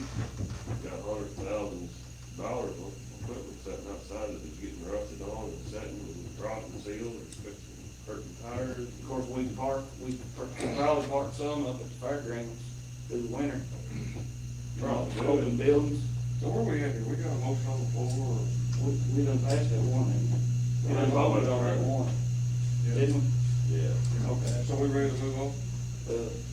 I got, in them, Not yet, in them papers, I give you, should be some tire prices. Oh, that's okay. Yeah. We had one 550 that needs replacing, and then both 250s is gonna have to be replaced. Are the 550s, 19.5s? Yes. What was the price for them? I think the Daughtery's had the best price, wasn't Them was the 250s. Where we at here with this guy? it? It was in this bunch that's stapled together. Here you go, I know where it is. Right here. Daughtery's is $1,335.60. Right there. Hyper Auto Care is $1,369.90. That's for 6 tires? Yeah. Now, that is not them mounting them or anything, that's me doing the work, that's just buying the tires. You got a balancer and everything up there? Yes. Without that, was that deal shop, Oh, okay, okay. And then the other bid is on a different truck. Yes, the 19.5 is for the 550, and then the 17 is for the 2.550, or the 250. Hell, the damn 19.5s are cheaper for 6 than it is to buy 4. No, 8. Well, that's for 8, On the 17, there should be 8 tires total. 2 trucks. 2 versus 1.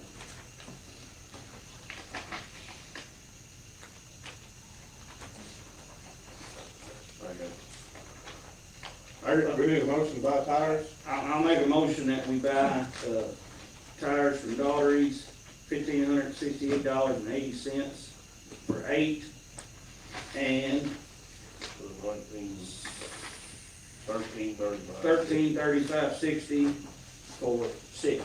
Second. All right, have a motion on the floor to buy tires for 3 trucks. All those in favor say aye. Aye. Anyone opposed? Motion passes. All right, Dakota, we appreciate that. Just so I understood, it's 2 tailgate spreaders and then Allen, right? Yep. Fix Allen. Fix the Allens, buy 2 tailgate spreaders, and get your tires at Daughtery's. Alright, you're so, I remember, thank you. All right, all right. I thank you much for actually bringing some information down here. Goes a long way. All right, now we're gonna talk about our health insurance. Oh, boy, stuff. And then this is the last thing on the agenda before we adjourn. Do you all have health insurance stuff? I don't, but it ain't right. Now Doug, this new stuff is it different than what we had the other day? What's it? I know it, It's a little bit of change. that one versus that one, That's the what- color book. I think what Zach has probably got is what was, we discussed. That's here what at the he's meeting got. The other day. It is. This is And exactly what we this, discussed. after the meeting, That should be, what that is, it should be what we're recommending, what the committee's recommending. Well, And I think Let me that, see it, bring it here. that should be the final pricing too. Yeah, it should be the right price. that page right there. Does that compare? See, That's it, yeah, it's a little bit cheaper, but yeah, it's a big comparison. this one is a little cheaper. One is, this is the actual final price. Yeah. So he estimated, the estimated cost, what he presented to us, what we're going for was 16.5, and this is, the actual price is going to go up 16.2, so it's like, it'll be like that. But yeah. Do you have I mean, knowing that you don't have it.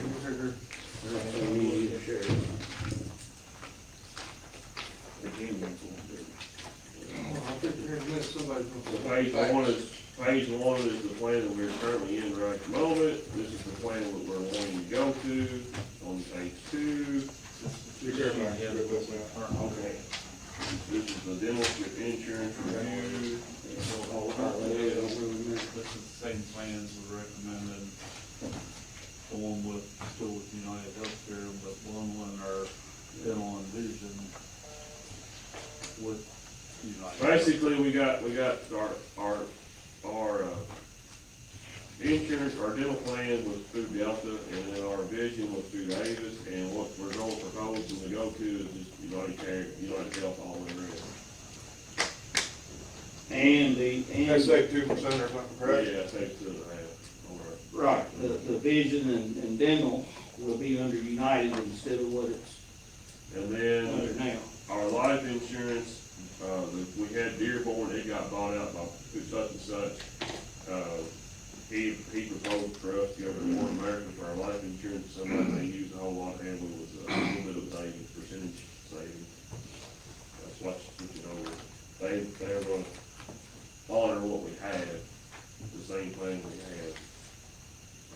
Yeah, that's pretty much it. Do one of y'all committee members have a recommendation we'll discuss from there? Yes. I recommend that what we are recommending to do is basically go keep the same plan that we currently have, but we are bundling our dental and vision all together to save some money. It's an increase of 100 and some thousand to our cost this year. Yeah, it's an increase. 111,000. Well, it's a little less than that, but yeah. Yeah, well, with the new cost, it's a little less than that. So we had debated, a savings to try to pay for some of that. And we had discussions on the Fiscal card. And, how I remember leaving the meeting is we was gonna cut it from 12 to 600 as a way to save some money. I was gonna say. That's what everybody- that's- Or about 40, maybe $40,000. What's that? I said, he was gonna say everybody agreed to it. No, I didn't. That's kind of what everybody was kind of, what half were leaning towards, the other half was leaning towards something a little different. I don't think anybody Really really agreed. wants a $600 cut to their Tesco card. Mhm. Well, at the end of the day, the 6 of us are gonna have to decide if we're gonna pay all of the 110,000 or if we're going to change our coverages. The other option was that we discussed in the committee meeting was the single plans. Currently, we pay 99% of the single plan. We could swap that back to about, drop that out about 10%. And it would add the single coverage plan, would start, the employee would start paying about $90 a month, where they're paying, currently gonna be paying $9 a month. That would offset the cost of about, I think it was like 35,000. Yeah. What I had, said to do was to cut out the Fiscal card altogether, because we're allocating 84,000 for that, that would offset the cost tremendously, which that was very unfavorable, which I understand that, but we gotta find somewhere to do it. We can't, I don't disagree, we could maybe eat some of the cost, but we can't eat all of it. Not every year. Well, if you cut the Fiscal card in half, then, you know, that's what, the savings was, like around 40,000, just. No. It's 84,000, if you cut it in half, it would be like 42,000. But it all ain't used every year either. So far, and Karen looked it up this morning, and it had, last year maybe 73,000 or something that we actually spent on it. So if you use that number and you cut it in half, then it'd be half of that we would save. Now, Scott Brown said so far we had spent like $45,282. And that took us up till about mid-October. And if you divide it out and add another, if I added a month and a half, it'd be, from middle October, it'd be 2.5 months. So I didn't have enough funds. $4,400 a month, basically, what we, will do on FEPCO. Well, yeah, I did that wrong, but it would be, I had 51,880, and so it'd be about 56,000. Yeah, but a lot of times this time of year, more people go to the doctor, if cold, flu season, And get that's sick. And they use it So up they in know they have December. money, so Yeah. they're saying, okay, I'm gonna use this enough. It's hard to calculate that on So, average. yeah, easily, for what we spent last year, let's just say 73,000 is what we spent on FEPCO. So if you cut that in half, would you save half? You may not, but you may, So again, about 35,000. yes. If you did that, if you cut the FEDCO down to half to the other option, is they have an FSA option, the insurance, basically, Jim could say he wants to use $1,000 a year towards like FEDCO, and then slowly throughout the year, take that $1,000 back out of your check. Tax, or it's tax-free. Pre-tax. Yeah, free tax. Pre-tax, yeah. So, Andrew brought that up, that he done that when he was at a previous department, and they called it an HRA plan, but anyway, he said that he really liked it. He didn't really notice it, didn't look into it, on the check, but anyway, that's an option if we decide to cut the FEDCO, say you cut the FEDCO 600, and we say we put 600 going to the FSA, and we can set that, like it's, we say we want you to have $800 a month, or $800 a year, and that, you know, you can set that price, cap it, if y'all want to do So, then our question is. that. What do you do? Yeah, right, you know, it's like you look at roughly $100,000 difference. And so like, you got the FEDCO card, you know, then you're in half, then, you know, then now you're making up a $60,000 difference. And so are we willing to pay the $60,000 difference? But if you put, let's just say you add 10% to the employees, which makes up another $30,000, so then we're paying 40, and then actually the employees then are taking a $60,000 hit, which I don't really agree with, because, you know. You gotta keep in mind, this is happening all over the country, and I don't wanna see the employee have to pay any more than they have to, but Well, the employees are gonna have to pay more, it's gonna and we're gonna continue have to to do pay this, more. and it's common, you know, employees gonna have to pay more, employers gonna have to pay more. What I'd like to figure out is what the proper arrangement is to where we split this, jump evenly between the employee and the county. I don't know if I'd be online. I'm on the committee, but I wasn't able to be there. I was at the hospital with my dad. The only benefit on that FEDCO card, that goes out to everybody that's a full-time employee. So you've got employees, and I'm gonna use Ashley as an example. She doesn't take the health insurance. So the only benefit she gets from the county for an employee here is the FEDCO card. Like Daniel's the same way. You know, and there's several people that are that way. I mean, up until last year was the first time I ever took health insurance, and I, you know, and I may opt to not do it this time, I don't know. But that's a big benefit to those people that don't take it, whereas all the other employees are getting a benefit because they do take it. Julie just brought up a good point. because we have another employee that has the same scenario. Their spouse, the company where her spouse works, said, if you can get insurance elsewhere, we're not gonna insure you. So, the husband is insuring him and the children, and then the employee got their insurance from us. But that was a rule from her husband's employer. And I mean, we could do the same thing, even though I don't recommend it if we can avoid it. But there's several options. Well, I think that whoever's on a single plan will hate me for saying it, but paying $8 a month for insurance, I worked public work before I worked for myself, and I've never just paid $8 a month. I think $80 or $90 a month is pretty reasonable to pay for a single health insurance plan. You know, it's not like you're saying this is gonna be $300 a month. That's a pretty reasonable plan for insurance. You know, I brought up at the meeting even, doing something like the 920 on the cheapest plan, you could take it and it wouldn't cost you like 30 cents or so a month. You can't pay 100% of it.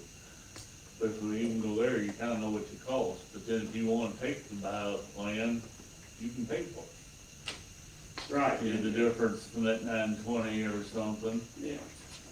And, of course, then you also need to look at it as a court. If you're doing that for the single plans, do you need to make any changes, even what we're paying on the 80% on Family plans, or multiple anything plans. above the single plan? You know, We pay 80 on family and Everybody else. but single. Yeah. You know, another option on the Fiscal card, if you take the insurance, you don't get the Fiscal card. You could give them to employees that don't take the insurance. Or another option is leave it like it is and the county eat that $110,000. It's an option, but Well, if you think of where we've come with insurance, I'm pretty proud to say we've made insurance a whole lot better since we started. Because if we do anything, we're gonna cut the employees' benefits. Well, you're not gonna cut their benefits.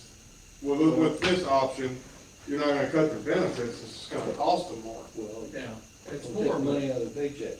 I welcome you two, or you three, really, if y'all have anything More to of a say, cost sharing because y'all are on the thing. committee.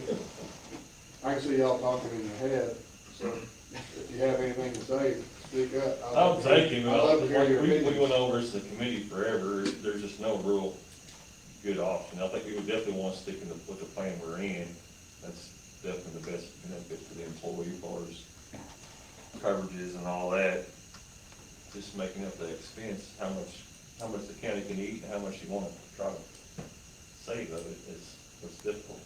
Well, I mean, I think if the single plan employees, you don't have to pay a little more, I mean, I think it's a small price to pay. I mean, the county's still gonna be encumbering a lot of extra expense on behalf of the employee to contribute to their benefits. I mean, and I think You do as a that. board, we've done leaps and bounds as far as, over the last 3 years, as far as helping them out with money that they're taking home.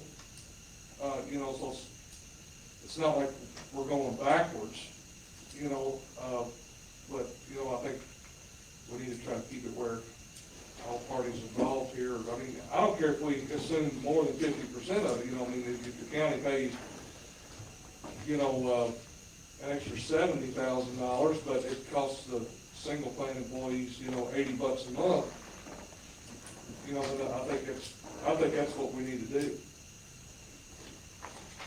I mean, basically, what we'd be changing to, if you have a single plan, we got 32 folks on the single plan. If you took the buyout plan, see, the cost is $1,062.15. Currently, it's $915. So, we pay $906.30 currently. We would have to pay $1,051.53 to keep the rates similar. So if, Paying $4, and this is the diet plan, but $4.90 bi-weekly, I mean, that's great while you did it, but that's not normal. anywhere I have an experience with. And I've talked to a lot of people about insurance over the last week, just to see, and people that work higher up in the state. And, you know, all them people are, employee-wise, have to pay more now. I have quite a few friends that's never paid for insurance, and they're gonna have to pay for insurance now. I don't know what the ticket is, I thought someone was gonna come in here with a magic answer. I think what you're trying to say is like, if we had to raise the employee contribution a little bit on the single plans, that's not out of the normal. Everybody's having to do that now because insurance is going through the freaking roof. And even though us as the county, we're gonna try to absorb the brunt of it, you know, everybody's gonna have to pay a little bit. So how much should we increase that to, get 50%? I'm not even saying 50%, I'm just saying as good faith as an employer or whatever, we'll try to pay the majority of it. Let's pay $60,000. Say $9 a month now? It is $10, $4 a check. roughly $10, roughly. Well, most people are taking the buy-up, and we discussed this as the committee, they're taking the buy-up because we're paying 99%. If we go to a lower percentage, Like 90. or paying a set figure of $9.20 or something, more people are gonna take maybe the cheaper plans because most of it's gonna be paid for. Now, knowing like myself, even this year, I spent a lot of money on health insurance, I guess is a good way of putting it. I'd probably would wanna still take the buyout plan because I may have that again next year. But a lot of the younger employees that don't hardly ever go to the doctor or anything like that, they're worried about having insurance where they will go bankrupt if something happens. Yeah, something big, something big. And they did send some quotes and some of that if we did wanna do the FSA, to where, say, if you wanted to take $10 out of your paycheck each month and put on your medical card, it could be, not $10 probably low, but, that it's like $4.50 a month per participant and $6.50 on the Fiscal card, I think, with this company, and $6.50 if they do the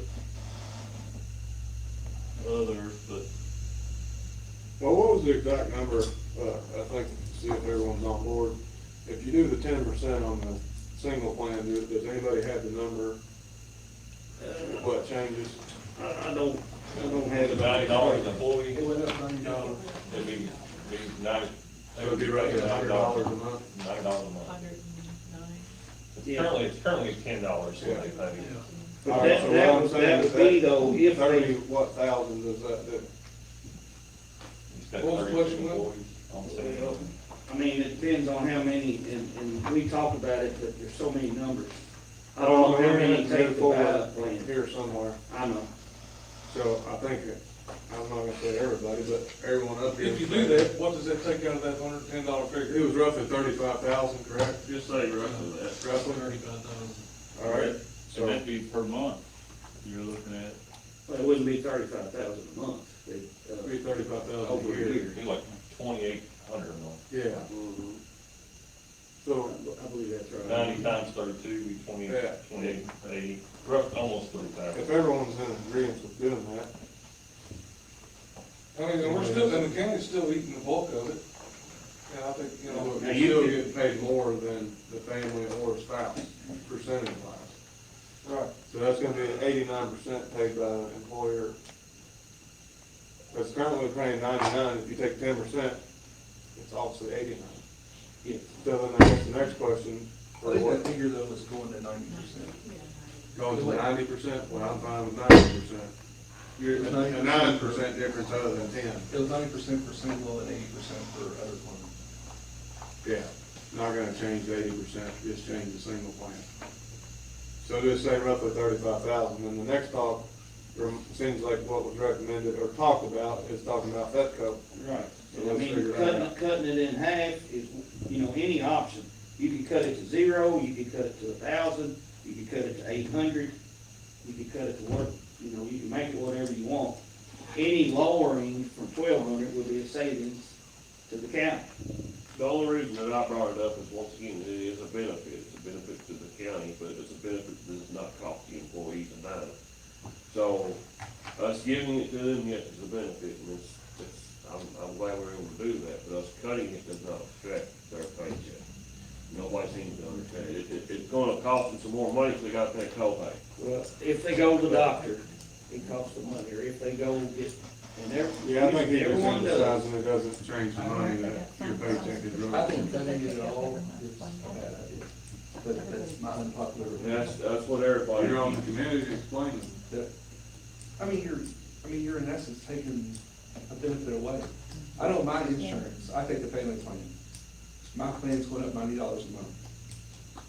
So $90 a month times 12 months, then you had 1,200 on top of that. That's pretty much what you're costing me out of pocket more a year. I don't think I agree with that, 1,200, but I get why you're saying that. You probably utilize your Petco card, so essentially that's $1,200 out of your bank account every year. Did we increase that debt code to 1,200 Yes. a year or two ago? Or Yes. 800? Yes, since we've been here, How many people you got taking the Petco card that's not taking the insurance? 19. I According to think the take numbers. Petco that don't take insurance. Yes. Waive the insurance. That's this past year, and every time we do open enrollment, those numbers could change a little bit, or. Well, I'm just throwing this out there, like, I don't take the insurance, I got the Petco card, I don't really use it because my wife, where she works provides the insurance, she's got her card, I don't need a secondary. I mean, that's, generally the people that are not taking insurance because they're getting insurance, which generally includes a Petco card or a form thereof, through their spouse. And so you could say, well, like, if you're not gonna take the insurance, then you don't get the card either. I mean, and I can say that because I'm in that boat. You know, I mean, I'm cutting myself when I say that. But there is some savings there. I mean, I think if you're gonna take the insurance here, you ought to get the card and, you know, and if you got a full family like Robert, he's probably maxing out that Petco card every year. So, I mean, so technically it would be a $1,200 addition to what he pays out of pocket. I think what you have then though, is people who currently don't take insurance would take the single plan just because they make money. Well, the They thing get a is, Petco card as their insurance. Well, not really, because then it's gonna be $100. yeah, so they're paying $1,200 a month for insurance, but. You're gonna get No, they would take the No. cheapest They plan. take the cheapest plan, so they're paying $9.30 a month for insurance. Yeah, but you gotta think a Petco card can only be used for certain things. Yeah. If it was just like a debit card to spend whatever, for sure, and then they still do it, I don't. But that Bevco card is good though, also, I mean, that pays for prescriptions. You know, and if you're on a prescription drug, like, I don't care to say it, you know, I have to take thyroid medicine every day because I don't have a thyroid. That pays for my thyroid medicine. Without that, then I'm out $90. And also, I think. Oh, you gotta imagine we're in the same. Well, I say last year, $90 Petco card, so I mean, I'm- Is it? I think last year we changed it I where get you it. pay for over-the-counter medications also. Yeah. Like, I can go buy a box of Band-Aids and it'll pay for it. Why is it okay for my insurance to go up $90 a month and it not go up the same for a single person? It is going up $90. No, if they choose to do the 90%, if they keep the way it is, it They're ain't gonna gonna go go. to the 90%. You said they're gonna go with the 90%? I would think so. I think they're. Oh, that's 100% in my mind, Robert.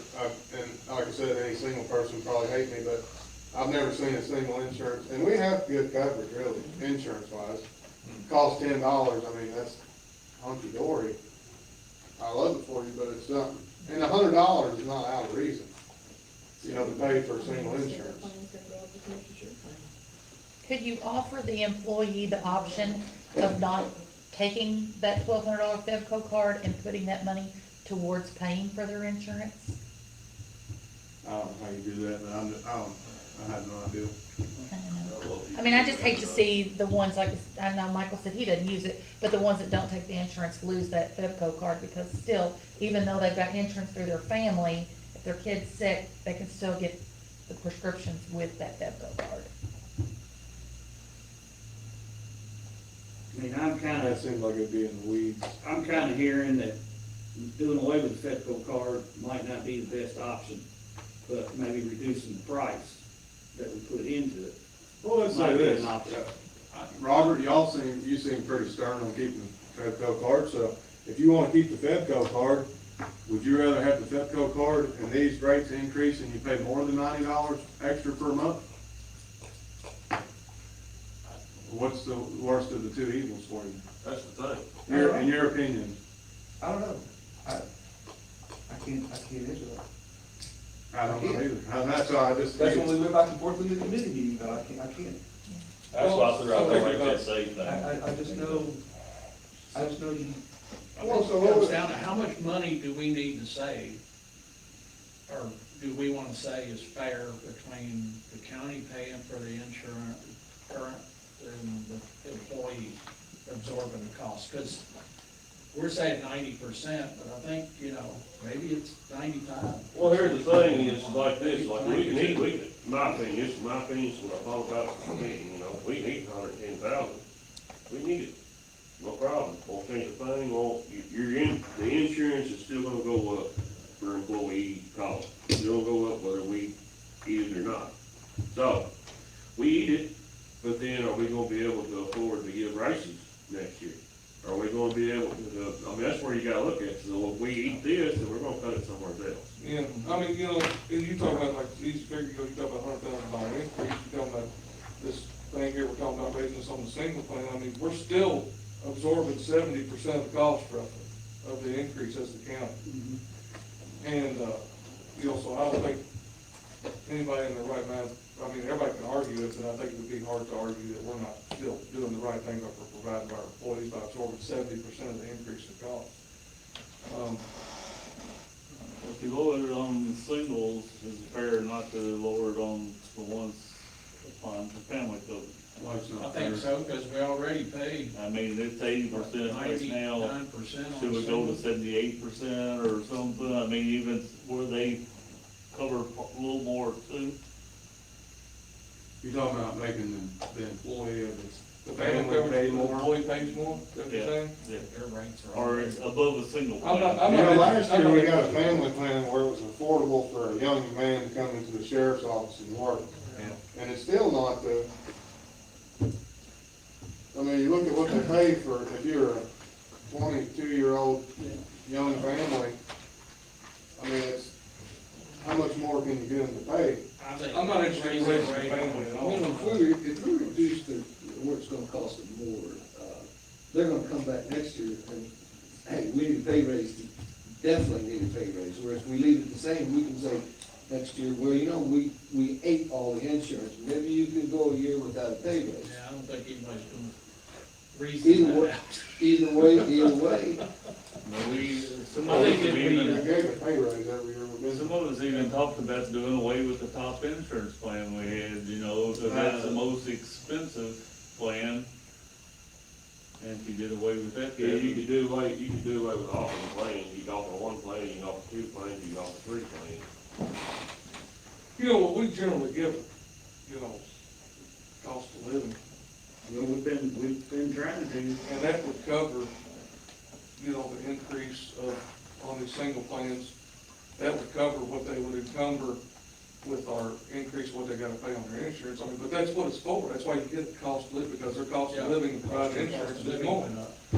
I mean, my thing is, we're gonna have to, we talked about this, big percentage raises, might not be as much in the cards this upcoming year, but I mean, I'm okay with absorbing 70% of the cost, but everything's going up, and like I said, got somebody who makes $60,000, and they got a 3% increase next year, it's $1,800, that's to pay their premium. And the Fiscal card, another thought too, you could still give more to the ones not taking insurance than the ones that are taking the insurance if you wanted to too. I mean, you just have, during open enrollment, you just have to, if you give $1,000 or $1,200 for the ones not taking the insurance, and then $600 for the ones that are taking the insurance, but I just wonder if you got rid of the Pepco card and you have a plan like that Andrew spoke about, how much of a blow is that to you? I think it's a blow to the family plan people, Because not as much to the. that money that's going into an FSA is coming out of your paycheck. Yeah, just spend all of it. Well, whatever you decide. Yeah. Well, we can cap it, so we gotta, that's something to be cautious on, like. Well, I mean, even if you gave them $1,200 in 12 months. Yeah. Well, you say, you know, the only real downside to it is if somebody came in and spent their money in a month and quit, and then quit, it would be on us to pay that County back. has to pay that. Well, I think you'd have to prorate that somehow. I don't know how you would do that, but.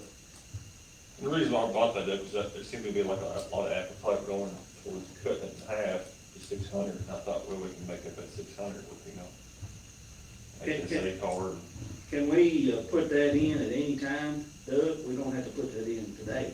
We have to put it in during open enrollment, The health savings account, which is first of the year, so if we're gonna do it, we need to talk about that today. Because I that's mean, the you whole can thing. still add it, I think, at any time regardless whether Fiscal, and then of course we got have them either come in or go online. I mean, cause there is a way where you can register on this online on the open enrollment account, but. Of course, I don't know if it would make a dent or not, but you know, you're talking about, you know, Fiscal first. You got people that like, well, you got the full thing, well, you got 3, 4, you got 2 kids?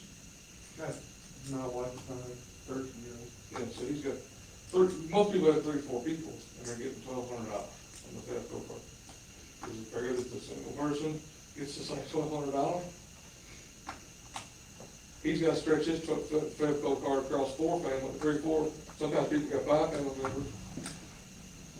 Maybe you have it for the single person, they still got $600 for one person on that card, but like if you've got a family of 4, they're still putting $300 towards a family member. You know, if you got a family of 4, you know, I don't know if half of it for just the single employees would make up some of the difference. I know it's probably not popular, there's a lot of people that take the single plan, but, It's gonna be popular. but, you know, you talk about being fair. I think you, I mean, I hate to say it, but let's go and figure something else. You change the single like we're talking about, cut the Petco in half, and if you can, and it's not a problem, offer $600 on what Andrew says and go on. So, I mean, the people that really need it, I understand it's still coming out of your own pocket, but I guess it hurt a little less spending it all the time. You know, other than one upfront cost a little bit every month. I just don't want to hurt our family type people, because they're pretty good friends with their family. I understand, I don't want to hurt nobody. It ain't about hurting them. Well, What else do you do? You're gonna keep it all the same and just pay it? No, I mean, but I just think there's more room for single plan people to contribute more than there is for family plan people. Yeah, but you gotta think too, there could be a single person, if I'm on the single plan and I have cancer, you know, I could be bleeding out a whole lot worse than what Robert is on the family plan. You know, if you're figuring like Petco cards like that. Well, I get it. Well, eventually, Somebody you get has the maximum 3 or 4 amount of pocket people. regardless, Yeah. you know. So I kinda look at it like that, I mean, everybody's got a maximum amount of pocket that you're gonna get regardless of what your situation or medical issues are. And, but, I mean, I get that too, but then you could say if you're on a family plan, that you have a family and maybe your spouse works too, so there's 2 of you only than 1. You know, it's never ending, I don't know. You know, 1,000 possibilities, it's up to us to input it, so. of course, you're spending on it for 40 plus children, you don't have to. It's just, my opinion is we leave Petco card alone. We drop the single to 90%, which is gonna save us 35,000. Yeah, and we're eating about 70% of the cost. And it's not that big of a, I mean, yeah, if you're on a single plan, it's a big hit, but it's not an unreasonable amount. Well, it's a big percentage, but it's not that huge of a dollar figure. Well, I would agree with Dan, but I'd like, if we're gonna cut the card back down from 12 to 800, what it was before we increased it. I mean, that would save us, $1,000 before. well, it was 800 when we took off. You took all that. Yeah. I mean, that would be a quarter of 30-some thousand that you'd save. Another thought would be maybe at open enrollment, not making a commitment yet on this FSA part. But see, through open enrollment, have a questionnaire on, maybe along with it saying, would you be interested if it was offered, to do it, and if there's enough people, then we could maybe add it. Well, you're talking about that quarter, 30-some thousand, I mean, $7,500, drop in the bucket for us as the county, but it could really have more adverse effects on the individual employee. Well, so if you drop it to $800, that's more than $7,500. He just said quarter of 30,000, so Well, I was get just, that from. well, it was 30-some Yeah, thousand, well, 80,000. it was 30-some thousand if we cut it in half. Yeah, you'd be that percentage of 80-some thousand. It'd be more than 84,000. I'm thinking, going along with what Dan was talking about, if you focus on a single plan, and let's say you cut it to 90%, $900 or 90%. All right, then, if somebody stays on the buy-up, we would be paying 90% of $1,062. Now, if somebody dropped to the alternate plan, then they'd only be paying $29. They don't still have insurance. If we paid $900. Or if they chose the core plan, they'd be paying $74, which would be under the 90%. So they'd be paying $74 on the, per month, which would be, what, $35 a paycheck, roughly? Now, I mean, that might, people may get off the buy-up and go down to the core or the alternate plan. But I think it would be, That's size now. We pay 90% of whichever plan we pick. That's what we would be doing. well, but if we did He's that, saying we just pay a flat amount, $900, right? yeah, or 90%. Or 90%. Cause see, we would pay 90% if you took the buy-up, but we would just pay $900 on the other two. Why wouldn't you just pay 90% of it? Because then if somebody goes to the alternate plan and we only pay 90% of $929, then they're gonna be paying, $100 and some dollars. I'm trying to keep somebody from paying $100 a month. $100 a month is reasonable. Well, I know, but I'm trying to keep somebody from paying $100 a month. I mean, I think it's, I think it's reasonable, I think you'll pay $100 a month, I don't think that's making or breaking anything. I mean, employees that make $18.50 an hour, after all the deductions, $100 a month would be a lot out of that. $25 a week.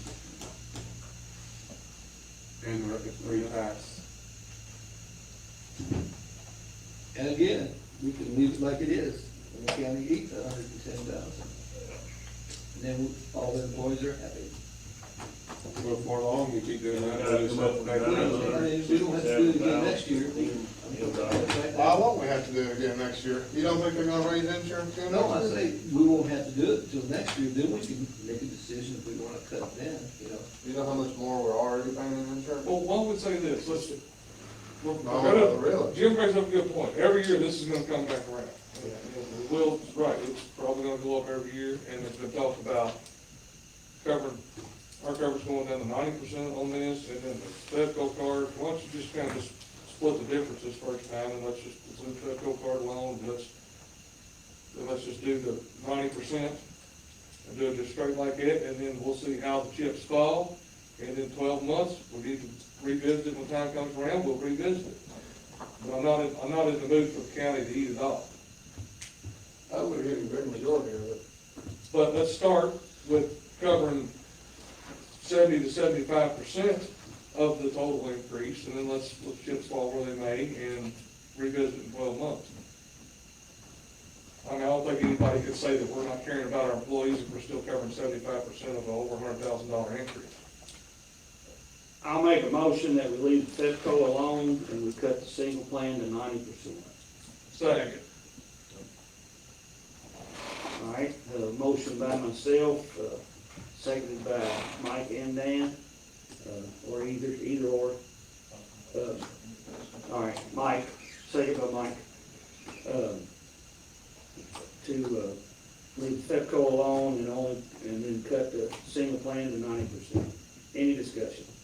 How will this affect, I always get confused, but like, Lynn and Andrew, they pay their FedCo card and their insurance out of their salary cap. So, both their offices are gonna, being that their employees have insurance, all of them. It'd be a little bit of an expense. We'll have to figure that And this will take effect January, January 1. because they have to do their salary cap with them, Yeah. so it'll. So I guess we have an idea, open enrollment only. When's open enrollment start? Now. Now? Right. It'll have It'd be, it should be, Well, until we, well, until When we we talk make a about decision leave, what's I'm going sorry, on, they're they gonna can pay set a more date, just like we are. try to get the information to the employees. I'm sorry, So, I mean, I have talked to them, they're looking about mid-November coming in. But if we don't decide something today, and don't wait till the next court meeting, they may be looking at December and all, and then with Christmas and New Year's and Thanksgiving, you know, and all of that. They're really messing their budget numbers up. We need to fly, kind of express the urgency of getting this done today with Scott Brown. Yeah. And there is a way you can register online, and I think there was, you know, quite a few that did it online last year, especially with EMS. Yeah, but with these increases and stuff that we're doing, so there's gonna be a lot of questions that we need to be answered in person, I think. 929. if you're taking from 99 to 90%, it would save our salary caps a little bit. How? On the single plans. Yeah, you're not saying- Currently, we're paying 99% of our salary cap. They're not gonna be paying as much towards it. Yeah, but the premium went up. Yeah. Yeah, they'll The still be, premium yeah, didn't premium change, up, and yeah. we just changed what we were doing. I mean, with the premium going up and you paying 9% less, insurance went up 19%, I would think, y'all. Yeah, the there's still offset- being, there's still being, But you yeah. have mostly, don't you have? But yeah, we're all, It's not gonna be as big of a. we only had like 2 singles. And see, Andrew's pretty much all. Was your office about like that, Lynn, or? I Um, don't remember. I think it's the other way, I think it's more on single than family. So it affects you more than him. Do you know, Doug? I think you may have one that's above the single and everybody else is single, I think. That's like we only have 2 singles, that's me and one other. And Andrews doesn't count against salary cap, it's against the county budget. Andrew himself. Oh, yeah. Yeah, him as an employee. How about Yeah. mine? Yeah, I was like, Yours doesn't go against salary cap either. But basically, this motion will add, if somebody takes the ballot, it'll add $106 to the employee. If they take the core, it'd be $100. If they take the alternate, it'd be $92 a month. 46 a check. But we're leaving the FedCo alone. And the alternative was to cut the FedCo, or one option. Just for y'all's comparison, so y'all understand what we're doing right there. I got the state rate on, so like, the buyout plan on a single plan, if we go to the state plan, we can pay more, but we gotta pay as much as what the state does pay if we were to go to that plan. A buyout plan of a single employee is paying $129.14 to use the buyout. They're paying, $89 a month if they don't use the buyout. That's their best plan. That's the buyout plan. What does that say, the state percentage? Does it say that on there or no? What the employer is contributing there, the percentage? Another thought is on that too, if you don't take the insurance, you Yeah, I also mean, get you a gotta pretty pay. big Fiscal card type deal, Percentage of it. too, that we have to pay. Yeah, if you didn't take the insurance. Yeah, no, but you still, if you're in the state plan, if you didn't sign for the insurance, you got like $2,100 on something like Fiscal. No, you get $2,100 just a health reimbursement, one-time payment on the federal bill, but, Yeah, but you can use that for whatever. I think you should have used it for medical stuff, I think. Either way, I think y'all done recommended that we should stick with this. Yeah, I'm just saying it's a comparison, you know, I mean, it's not no, that's what the state employees right now are paying. And that coverage is not as good as our coverage, in my opinion. No, it's not as good. That's why I didn't recommend it. If we went with them, it'd be 11.4% increase. Yeah, compared to 19 or 18 or whatever. And if you go with the state, you've got to stay with them 3 years. Yeah. Yeah. So We did that they last raised year. it We did that. 25. No, you're locked in at the same rate for 3 years. No, No. the rate Your changes. rate go up. Oh, it does. But you're just locked to the It went state. up 18% this year on the state's employer side. Yeah, See, I thought that was 3 years you're locked in your same rate. no, No. I asked that the other They day. can go up each year, you just can't. Get out. I'll Get out. pay. That's a good deal for us. So, There we you will go. vote on this, right? Yeah, when we get done discussing. Or, how do y'all feel about that? Y'all are the ones who have employees that are gonna, I know, Same I complaint. know in our meeting, it seemed like that was the most of the people said, yeah, I think that, what we're agreeing on would be the best route to take, but, y'all still feel that way? I mean, I'm gonna be dealing with the revolving door forever. It's just, there's nothing I can do with that. There's nothing you can do Well, about it there's a lot anyway. of other circumstances that go towards it also, Yeah. I mean, I wish there was a magic wand that we could wave and say, hey, we're gonna get a pay raise, we're gonna get the best benefits, we're gonna compete with Jefferson County, Shelby County, North County. We can't do that. I'm not asking, I'm just. I know That's you're just not where- asking that. That's just where I'm gonna be at. But that's So, what everybody it's keeps just- coming back to the table when we make these decisions, it's the same thing every time, it's, you know, well, we gotta do this, we gotta do that. I think if we're doing what we're doing, that nobody should have a complaint. I mean, there'll be a complaint, but, Yeah, But I think it's, You're not gonna it's as ask for fair all as of we can one. be. We're eating 70% of the cost, and we're only passing 30% on to the employees. I mean, that's pretty fair. I know, Jim, you're on Medicare, I am too. You've seen what our insurance went up. I mean, there's probably Yeah, a you lot. know, I got this up there, I got a letter from Social Security the other day, that says, you're gonna get a $45 a year increase in Medicare monthly, which is $5 a month. But the, insurance, Medicare insurance was from $184 to $206 a month. So basically, you lost it. didn't make anything. Well, it's just, you gotta look at, there's probably a lot of jobs in the private sector, these companies are looking at their bottom dollar, they're not gonna take 70%, they're gonna pass, well, he just said. their employee's gonna take 70% increase. Well, that's what Doug just said, the state employer is they're only paying 18% more. Well, it went up 18%, yeah. So essentially, we don't know if they're eating 18% or not. I'm just saying, you look at, a lot of our employees talk about going to the private sector versus where they're working right now. Their insurance is probably gonna go up a heck of a lot more than 30%. I know you do have a motion on the floor, but you also either need to amend it or afterwards to change to United Healthcare on dental and vision and to change to One America's on our life insurance to save a little bit too. Yeah, because we have to, this is based on bundling.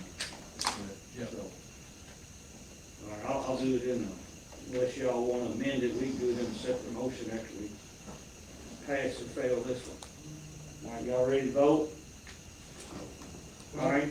Can we pass this one when we don't have, because this one's only, it's contingent on us passing the other one. Okay, well, we can make an amendment. Okay, well, I'll move to amend the motion by adding the words, Dental vision and One America Bundling it all. with United, dental and vision with United Healthcare and One America for life insurance. All right, motion by Mike, seconded by Will, to amend the motion by adding what he said, those words about bundling with United and One America for the life insurance, I think, was it? I mean, I know it's No, part that's- of everything that's else. needed. Got one question. So that, they give us the hard number on that? I know you said in the meeting.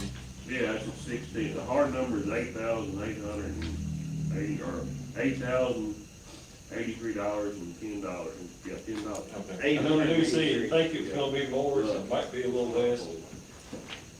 Get us in a proposal to them before we would know exactly what the increase would be. Yeah, I mean, well. All right, 16.2% increase. motion by Mike, second by Will, to amend the motion. So we will now vote on the amendment. All those in favor say aye. Aye. Anyone opposed?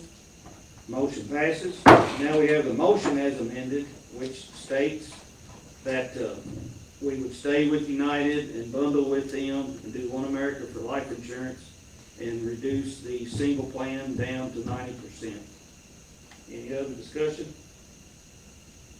All right, all those in favor say aye. Aye. Anyone opposed? Motion passes. I guess I still have one question on all that. Do we want to do anything on the FSA part? I mean, I know Andrew brought that up. We can offer it. It's an option. There's There's cost. gotta be some sort of fee There's to a the cost county. to it, that's why, Administrative. Yeah, there's an administrative cost. Do we need it or do we pass it? No, we, just like we, that's, cost But administrative. I $4 a month or But I thought $4.50 a they month. said that, Yeah, 5 or 6 feet.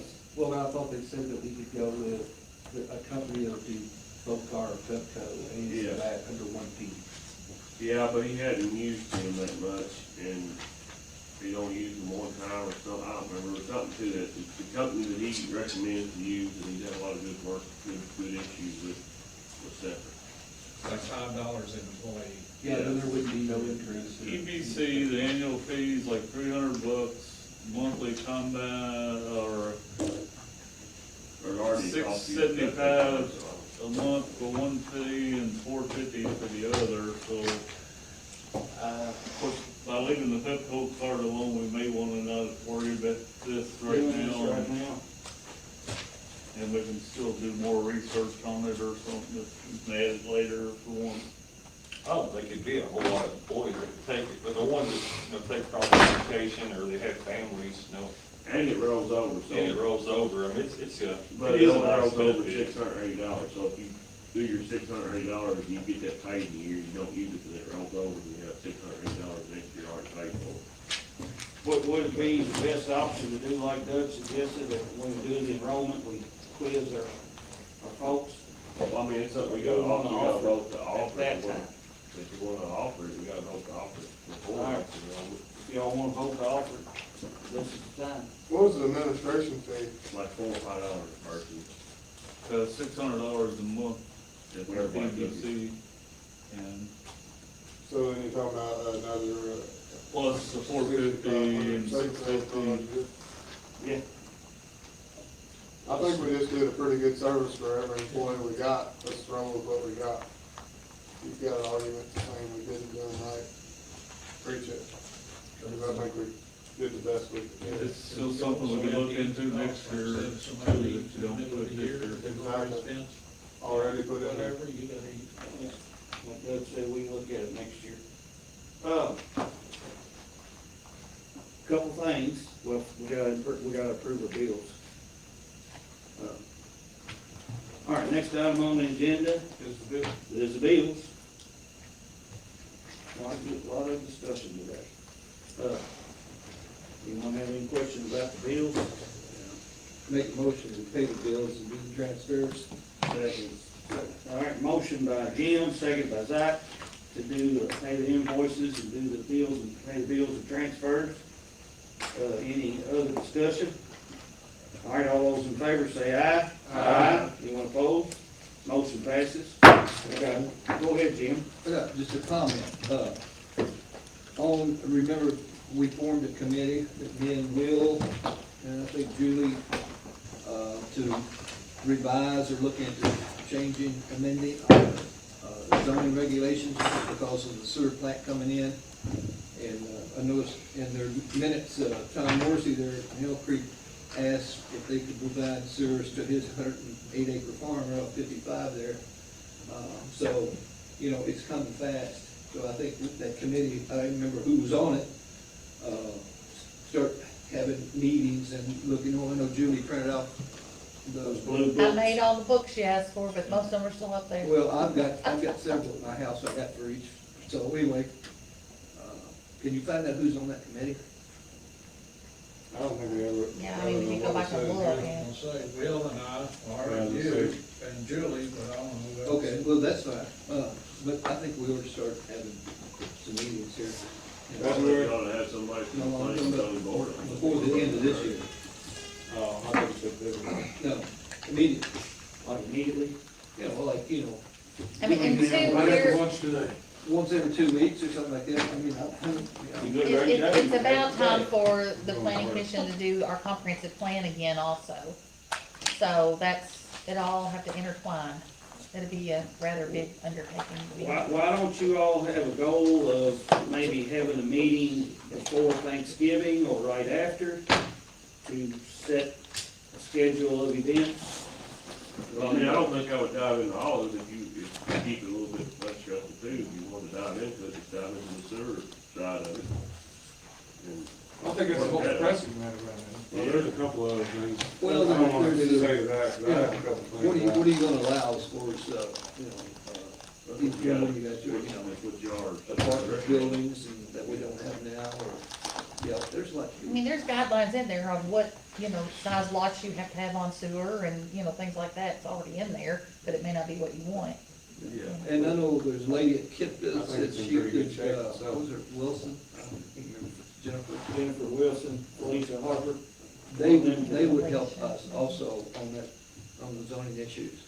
You know, maybe we could, I get in touch with them, and maybe set up a meeting.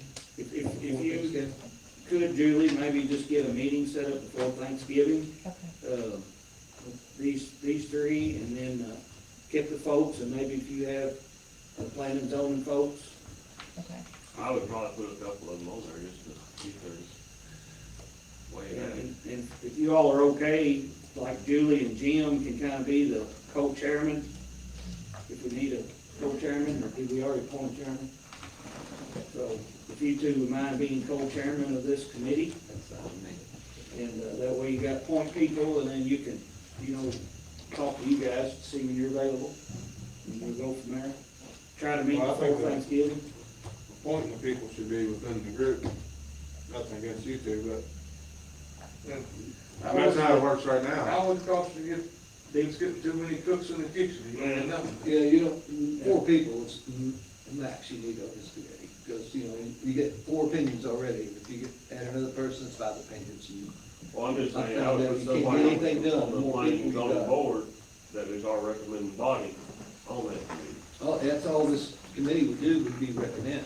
I know, But you guys could identify 5 segments of our zoning that needs changing. And then we can report to us, the full report, and then we can take action. I mean, that's what the board, the planning and zoning board is for, they are the recommending body to us. And then we're setting a committee that's pretty much doing their same exact job. as the Well, I planning think- board. I think Jim's intent with this committee is to maybe try to provide a little bit of insight into the direction that the fiscal court would like to see things go. So then that way the planning and zoning, they have, an idea of how to recommend within the lines of the vision that we're trying to create moving forward. Well, I think Jim's biggest concern was sewer is gonna hit the county and wants to look into the zoning regulations that apply when sewer is available. Exactly, we need to do that before that happens. Right. And, That's my biggest anyway, concern. my biggest concern is the R2 zoning, quarter acre lots, and where you can hook on the sewers. Instead of having something where we've just got quarter acre lots just packed on top of each other, set something in there like any new development, at least 50% has to be, 1 acre lots, then the other can be, that way. That way we can control the R2 zoning. We don't want to get rid of it, but we can control it to the point where it would make the county keep county open more instead of having enough top flights all over the county. My recommendation's opposite. Yeah, well, you're in the business. That's my business in half. I can't put in sewers. You know that, right? That shouldn't come into account when we're making decisions. You all are in luck. Before Thanksgiving, y'all can hash it out. I'll set the date. So, all right, well, thank you all for that. I got just a couple of things. One, I'm the opposite way. Representative Tipton Oh, that's And, true, it does. It's not sewers. from this grant program came in, and basically there is, I wish I wrote her name down, Rebecca, didn't write her last name down. So she and James Allen came in, so the land and water conservation grant that we applied for, you know, grants that have matches, the state did a pilot in 23 of so many million, and then they put a program together in 24 and 25 through economic development.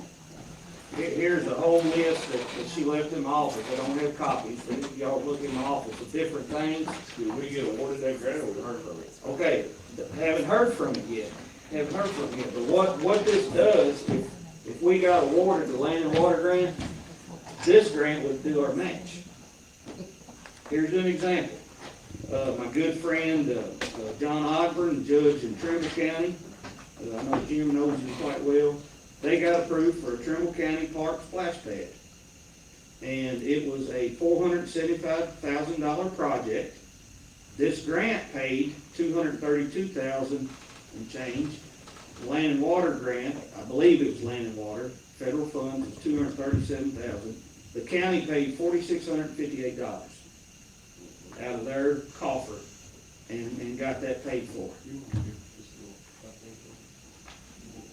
So this is options for us to utilize, and more to be determined, not to be determined, but more info coming as I learn even more about that. Land and water, or the pavilion, or the other projects you've been talking about putting along with it. Well, just so y'all know, I'm just gonna tell y'all real quick, we don't have a whole lot of details at this point, but me and Will have done site visit out there and met with a lady, with the, was it Bluegrass Waterworks, and I know we've talked about, we wanted to try to make that property a little bit more inclusive to more demographic of people to visit, and we talked about the splash pad options. They're all around us, but we'd like to have one here in Fiscal County too.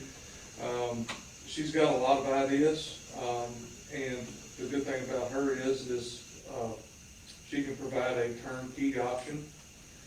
And we talked about different things and how we wanted the project to go. And long story short, we're hoping to have something before the second meeting of this month. That maybe we can present as a preliminary. This is a general first run of a design and estimated cost, and kind of go from there. Just kind of that y'all can kind of kick around, think, well, I like this, I don't like this, or whatever.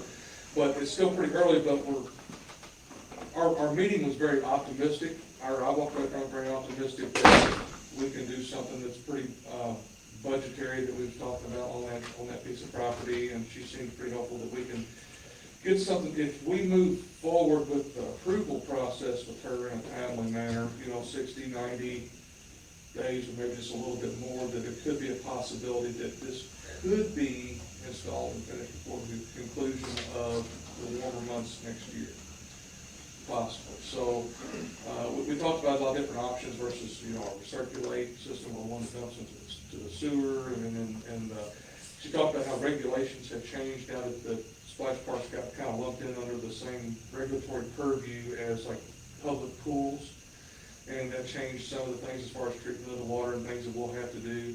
Now, there may be some things that we have to add to this, like a mechanical pump room that we might take on ourselves to Try to cut costs. to try to cut costs by building those things in-house and some other things. But as far as the park or pad itself would be all inclusive as a turnkey project. And I'm looking forward, me and Will both are looking forward to being able to present something to you guys, hopefully 2 weeks, 4 weeks maximum.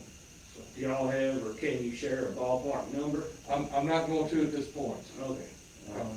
Because it'll probably, it'll probably be something that we'll have to put out to bid at some point. Yeah. But this will kind of give us some, That's fine. this will give us an idea, but I'm not gonna put out a number if it's something that we're gonna have to put out to bid. Go ahead, Jimmy. Well, yeah, one more thing. I drew up this little design here of the open air pavilion, the one with the roof only on it. We could put 4 pickleball courts under that roof, painted on the concrete floor, and there's plenty of room. So, and we can use, I looked up online, portable nets. They're on wheels, and 22 feet stretched across each court in the center. You just slide them together and put them in a bag and like a lounge chair, you know, a chair. And we can store them in one of our storage rooms. And then we'll need some sort of like barrier to keep the balls from running, going out in the parking lot all the time. We can get those same things, they're like 34 inches tall and stretch across there. And portable, when people use it, take them up, put them down. So anyway, just an idea and that we can do. I've had requests for ice rinks, You know, portable ice rinks, portable, not permanent, portable. I think a good thing with this splash pad, which, you know, it's budget, everything thinking, but with the time frame, I think it would be great to try to get it done while this project's going on. So, you know, if we need to add a little bit of asphalt or something, time together, it'll keep our cost as cheap as possible because somebody will be there already doing the work. And the other thing, just kind of ties in with the whole thing, but, you know, we've talked about that water main a lot out there. My Yeah. figures are supposed to come today. All right, well, I'm gonna add a wrench to that. I'm kind of totally against building it down that road, but, so also with the splash parks, you know, water supply is a big thing there, so it may be We'll have plenty of water. considering, well, what I'm saying is it may save us money in the future if we did bring the water line down that road, which will probably be cheaper than coming under Ellisville Road already. Yeah. Because then your rain is right there to hook to the splash pad, bring it up the parking lot, but something to consider. The splash park, I have an idea that, I think Mike thought I was crazy. But you know, there's a water table out there that runs from there all the way up to 4 lane, there's water in the ground, very accessible. And the lady we spoke with said, well, it had to be talked through the state, but, I'm all about putting a well in there, and pump and supplying all of our park with groundwater. Well, she And was, not paying the, she was fine with it, just the main thing is we would have to figure out if we can do that, or if the water's there to get it's cost efficient for us to do it, but then it falls under the health department's purview. The old timers always told me if you dig wells around in the lower ground, it's sulfur water. the water has to be tested, it costs you $40 to Yeah, test it. whatever that means. Anyways, that's far away, that's You just. can smell it when it's up. I know we had old Doug wells around everywhere. Well, I got multiple on my farm, and I tell you, there's ones in the bottoms, and there's ones 300 foot higher elevation, and the water's, I tested them. The water's the same. Rolled up tree. Yes. But that ain't, you know, where you Every place really is different, but yeah. I just thought, I It's like the options. thought of us not paying a water bill on it, and I appreciate y'all's eagerness, thank you. Yeah, I mean, well, we were just kind of looking at it, if it is an option, I mean, I think Will's gonna kind of do some exploration on that. Because with this will come, an expense, a monthly water bill, you know, and if there's anything we can do to maybe offset that, but I mean, it may not be feasible, I mean, the health department might shut us down on it, we don't know, we got a lot of investigation to put into that before we come back with a conclusive, report on that, but we'll, you know. Well, I agree with Will. I think, you know, we agreed that we would do this when we borrowed that $1 million. And, I think, if we can get it done, when the whole place opens up at one time, we'll save money by doing that. I don't know if we can do that, but we'll do it in a couple of months. The application and the loan, I call it a loan, where they sold bonds and so forth, they're doing that, or they have done that. They will have the paperwork done over Christmas, over the Christmas break or Christmas holiday season. And, basically they will, the way they said it'll go down is they'll overnight paperwork for me to sign and send it right back, and then the funds will be available first of the year of our loan. So, one other thing, and then I'm gonna quit, I hope, unless I think of something else. The other day, we passed a resolution last year about going with the state park, see if they'd be interested in letting us have some ground up there. All right, a year went up, a year passed, and the state parks director, his last day was Halloween, so he's not there today. But, he calls me, I don't know if I told y'all last meeting this or not, but he calls and says, hey, we wanna come out there and meet with you and walk around and look around the lake and see what ground you wanna get and all that. So, he and the deputy director and 2 attorneys came, we met up at the state park with Derek Curtis, and had a real good meeting there. We all loaded up in the truck and took off, rode around, went down to Edgewater, and went down to the dam. We walked in the woods. Basically, they said, we want you all to lease this. We want you all to get this. What do you want to put here? We don't want you to put stuff here that you already have. We want you to put something here that you don't have. And I'm like, okay. And I've been doing some thinking on it. I mentioned we're thinking of building a splash park.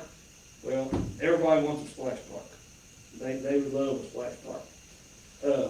And I mentioned I'd like to have ATV trails. And that's just, since I was there, that's what I said. They love that idea. So they're looking into the legality, getting the paperwork done, as far as the opportunities that could present themselves. We haven't committed, absolutely we're gonna do this or do that. But they want, they're interested in us getting that lease back and turning it into something that would be economically positive. Now what that'll be, don't know, but it's very positive. They want something to happen. So again, not committing a ton of money. It could be something that in 2 or 3 years, with this and the land and water grant, of course, the land and water grant that we applied for was for Ray Jewell 2.0. We're doing a lot of stuff. And I don't know that we need to be building like 3 or 4 parks at once, but, we are in the business. Also, y'all remember, we're seeking funding for the old ball field, through the state budget process. And would be a chance that this stuff here, I don't know that that would work on the state, because that'd be state money, not federal money. But, there's many opportunities. We're never gonna run out of opportunities. But that I thought was positive, and they were really excited about something that we don't already have here. And they have identified that, and you all know it's the fact, that that's the closest lake to Louisville that has all the options. It's the closest state park to Louisville. I think that Tom Sawyer Park, does it have a lake? I don't know if it has a lake. No, it doesn't. All right, so this is the closest one. Or something, but And, Yes, Street. yeah, we're probably a little closer to Louisville than it though, wouldn't it? I don't know. But it'd be close. But nonetheless, we've got an opportunity there. And we'll see where it plays out, but they came and they was ready, wanting to play ball. So we'll see where that, again, not committing money, but, just, I like the idea of ATV park. we're eager for opportunities. A lot of people travel for that. Yeah. There's only about 100 acres up there, wasn't there, at least before 100 acres? There's more available. Not only could we get, because I went and talked to the Corps engineers, personally, went and talked to them, in the last 2 or 3 weeks. And, they have the property where the swimming is below the dam. I mentioned the beach. They like that idea. And a lot of people are excited about potentially, but right now they have it already set up for where you can swim. And that Saturday that I was up there's probably 50, 60 people out there swimming and kayaking. So, a beach and maybe a good walk path down, they already have parking. It could all be right there. And that's Corps property. But they are going to help work with the Corps to allow possibly us to get that. Because they want to see stuff happen. And where the Fish and Wildlife has across the road, that's available for us to utilize also. So we could have both sides of the road between the gas station and the dam. All right, so, last thing I wanna mention, and I'll be quick on this and then we'll adjourn, but, Doug has put in his letter, he's planning to retire at the end of the year. Not clapping that you're leaving, Doug, we're clapping that it's a lifetime of great success. Gee, whatever. So, There's somebody both ways. It's been a pleasure. and, so, we are excited for Doug, but he sent in his letter to us today, planning for that. And, so Karen Clark gave me an education. We'll have to have a successor. And, basically Doug has one more year, in his, actually a year and a half in his term. All of next year, and then his appointment is up until June of 27. Yeah. So, I hope to have someone in-house to suggest and recommend, to the court, to fulfill, Doug's term of a year and a half. And then we'll, after that time, there'll be an election between now and then, but, if we're all still sitting here, we'll worry about then. But, anyway, just wanted to bring that up, mostly to congratulate Doug. Motion to adjourn. By the way, who's gonna run for next time? We'll probably need to adjourn. But, anyway, all right, we have a motion, is there a second? Second. Motion by Mike, second by Zach to adjourn. All in favor, say aye. Aye. Anyone opposed? Motion passes. Scott, I need a road sign on Skyline Drive. At the entrance, where it meets the Wilsonville Road. If you don't mind making note of that. I'll take care of that now. Apparently it's missing, and people are up in arms, I guess it's, Skyline and. it's Skyline Drive. Like when you turn on Skyline off of Wilsonville Okay. Road, the road identifier sign is. Well, 36 and a half years up here at that time. Yeah, I don't blame you.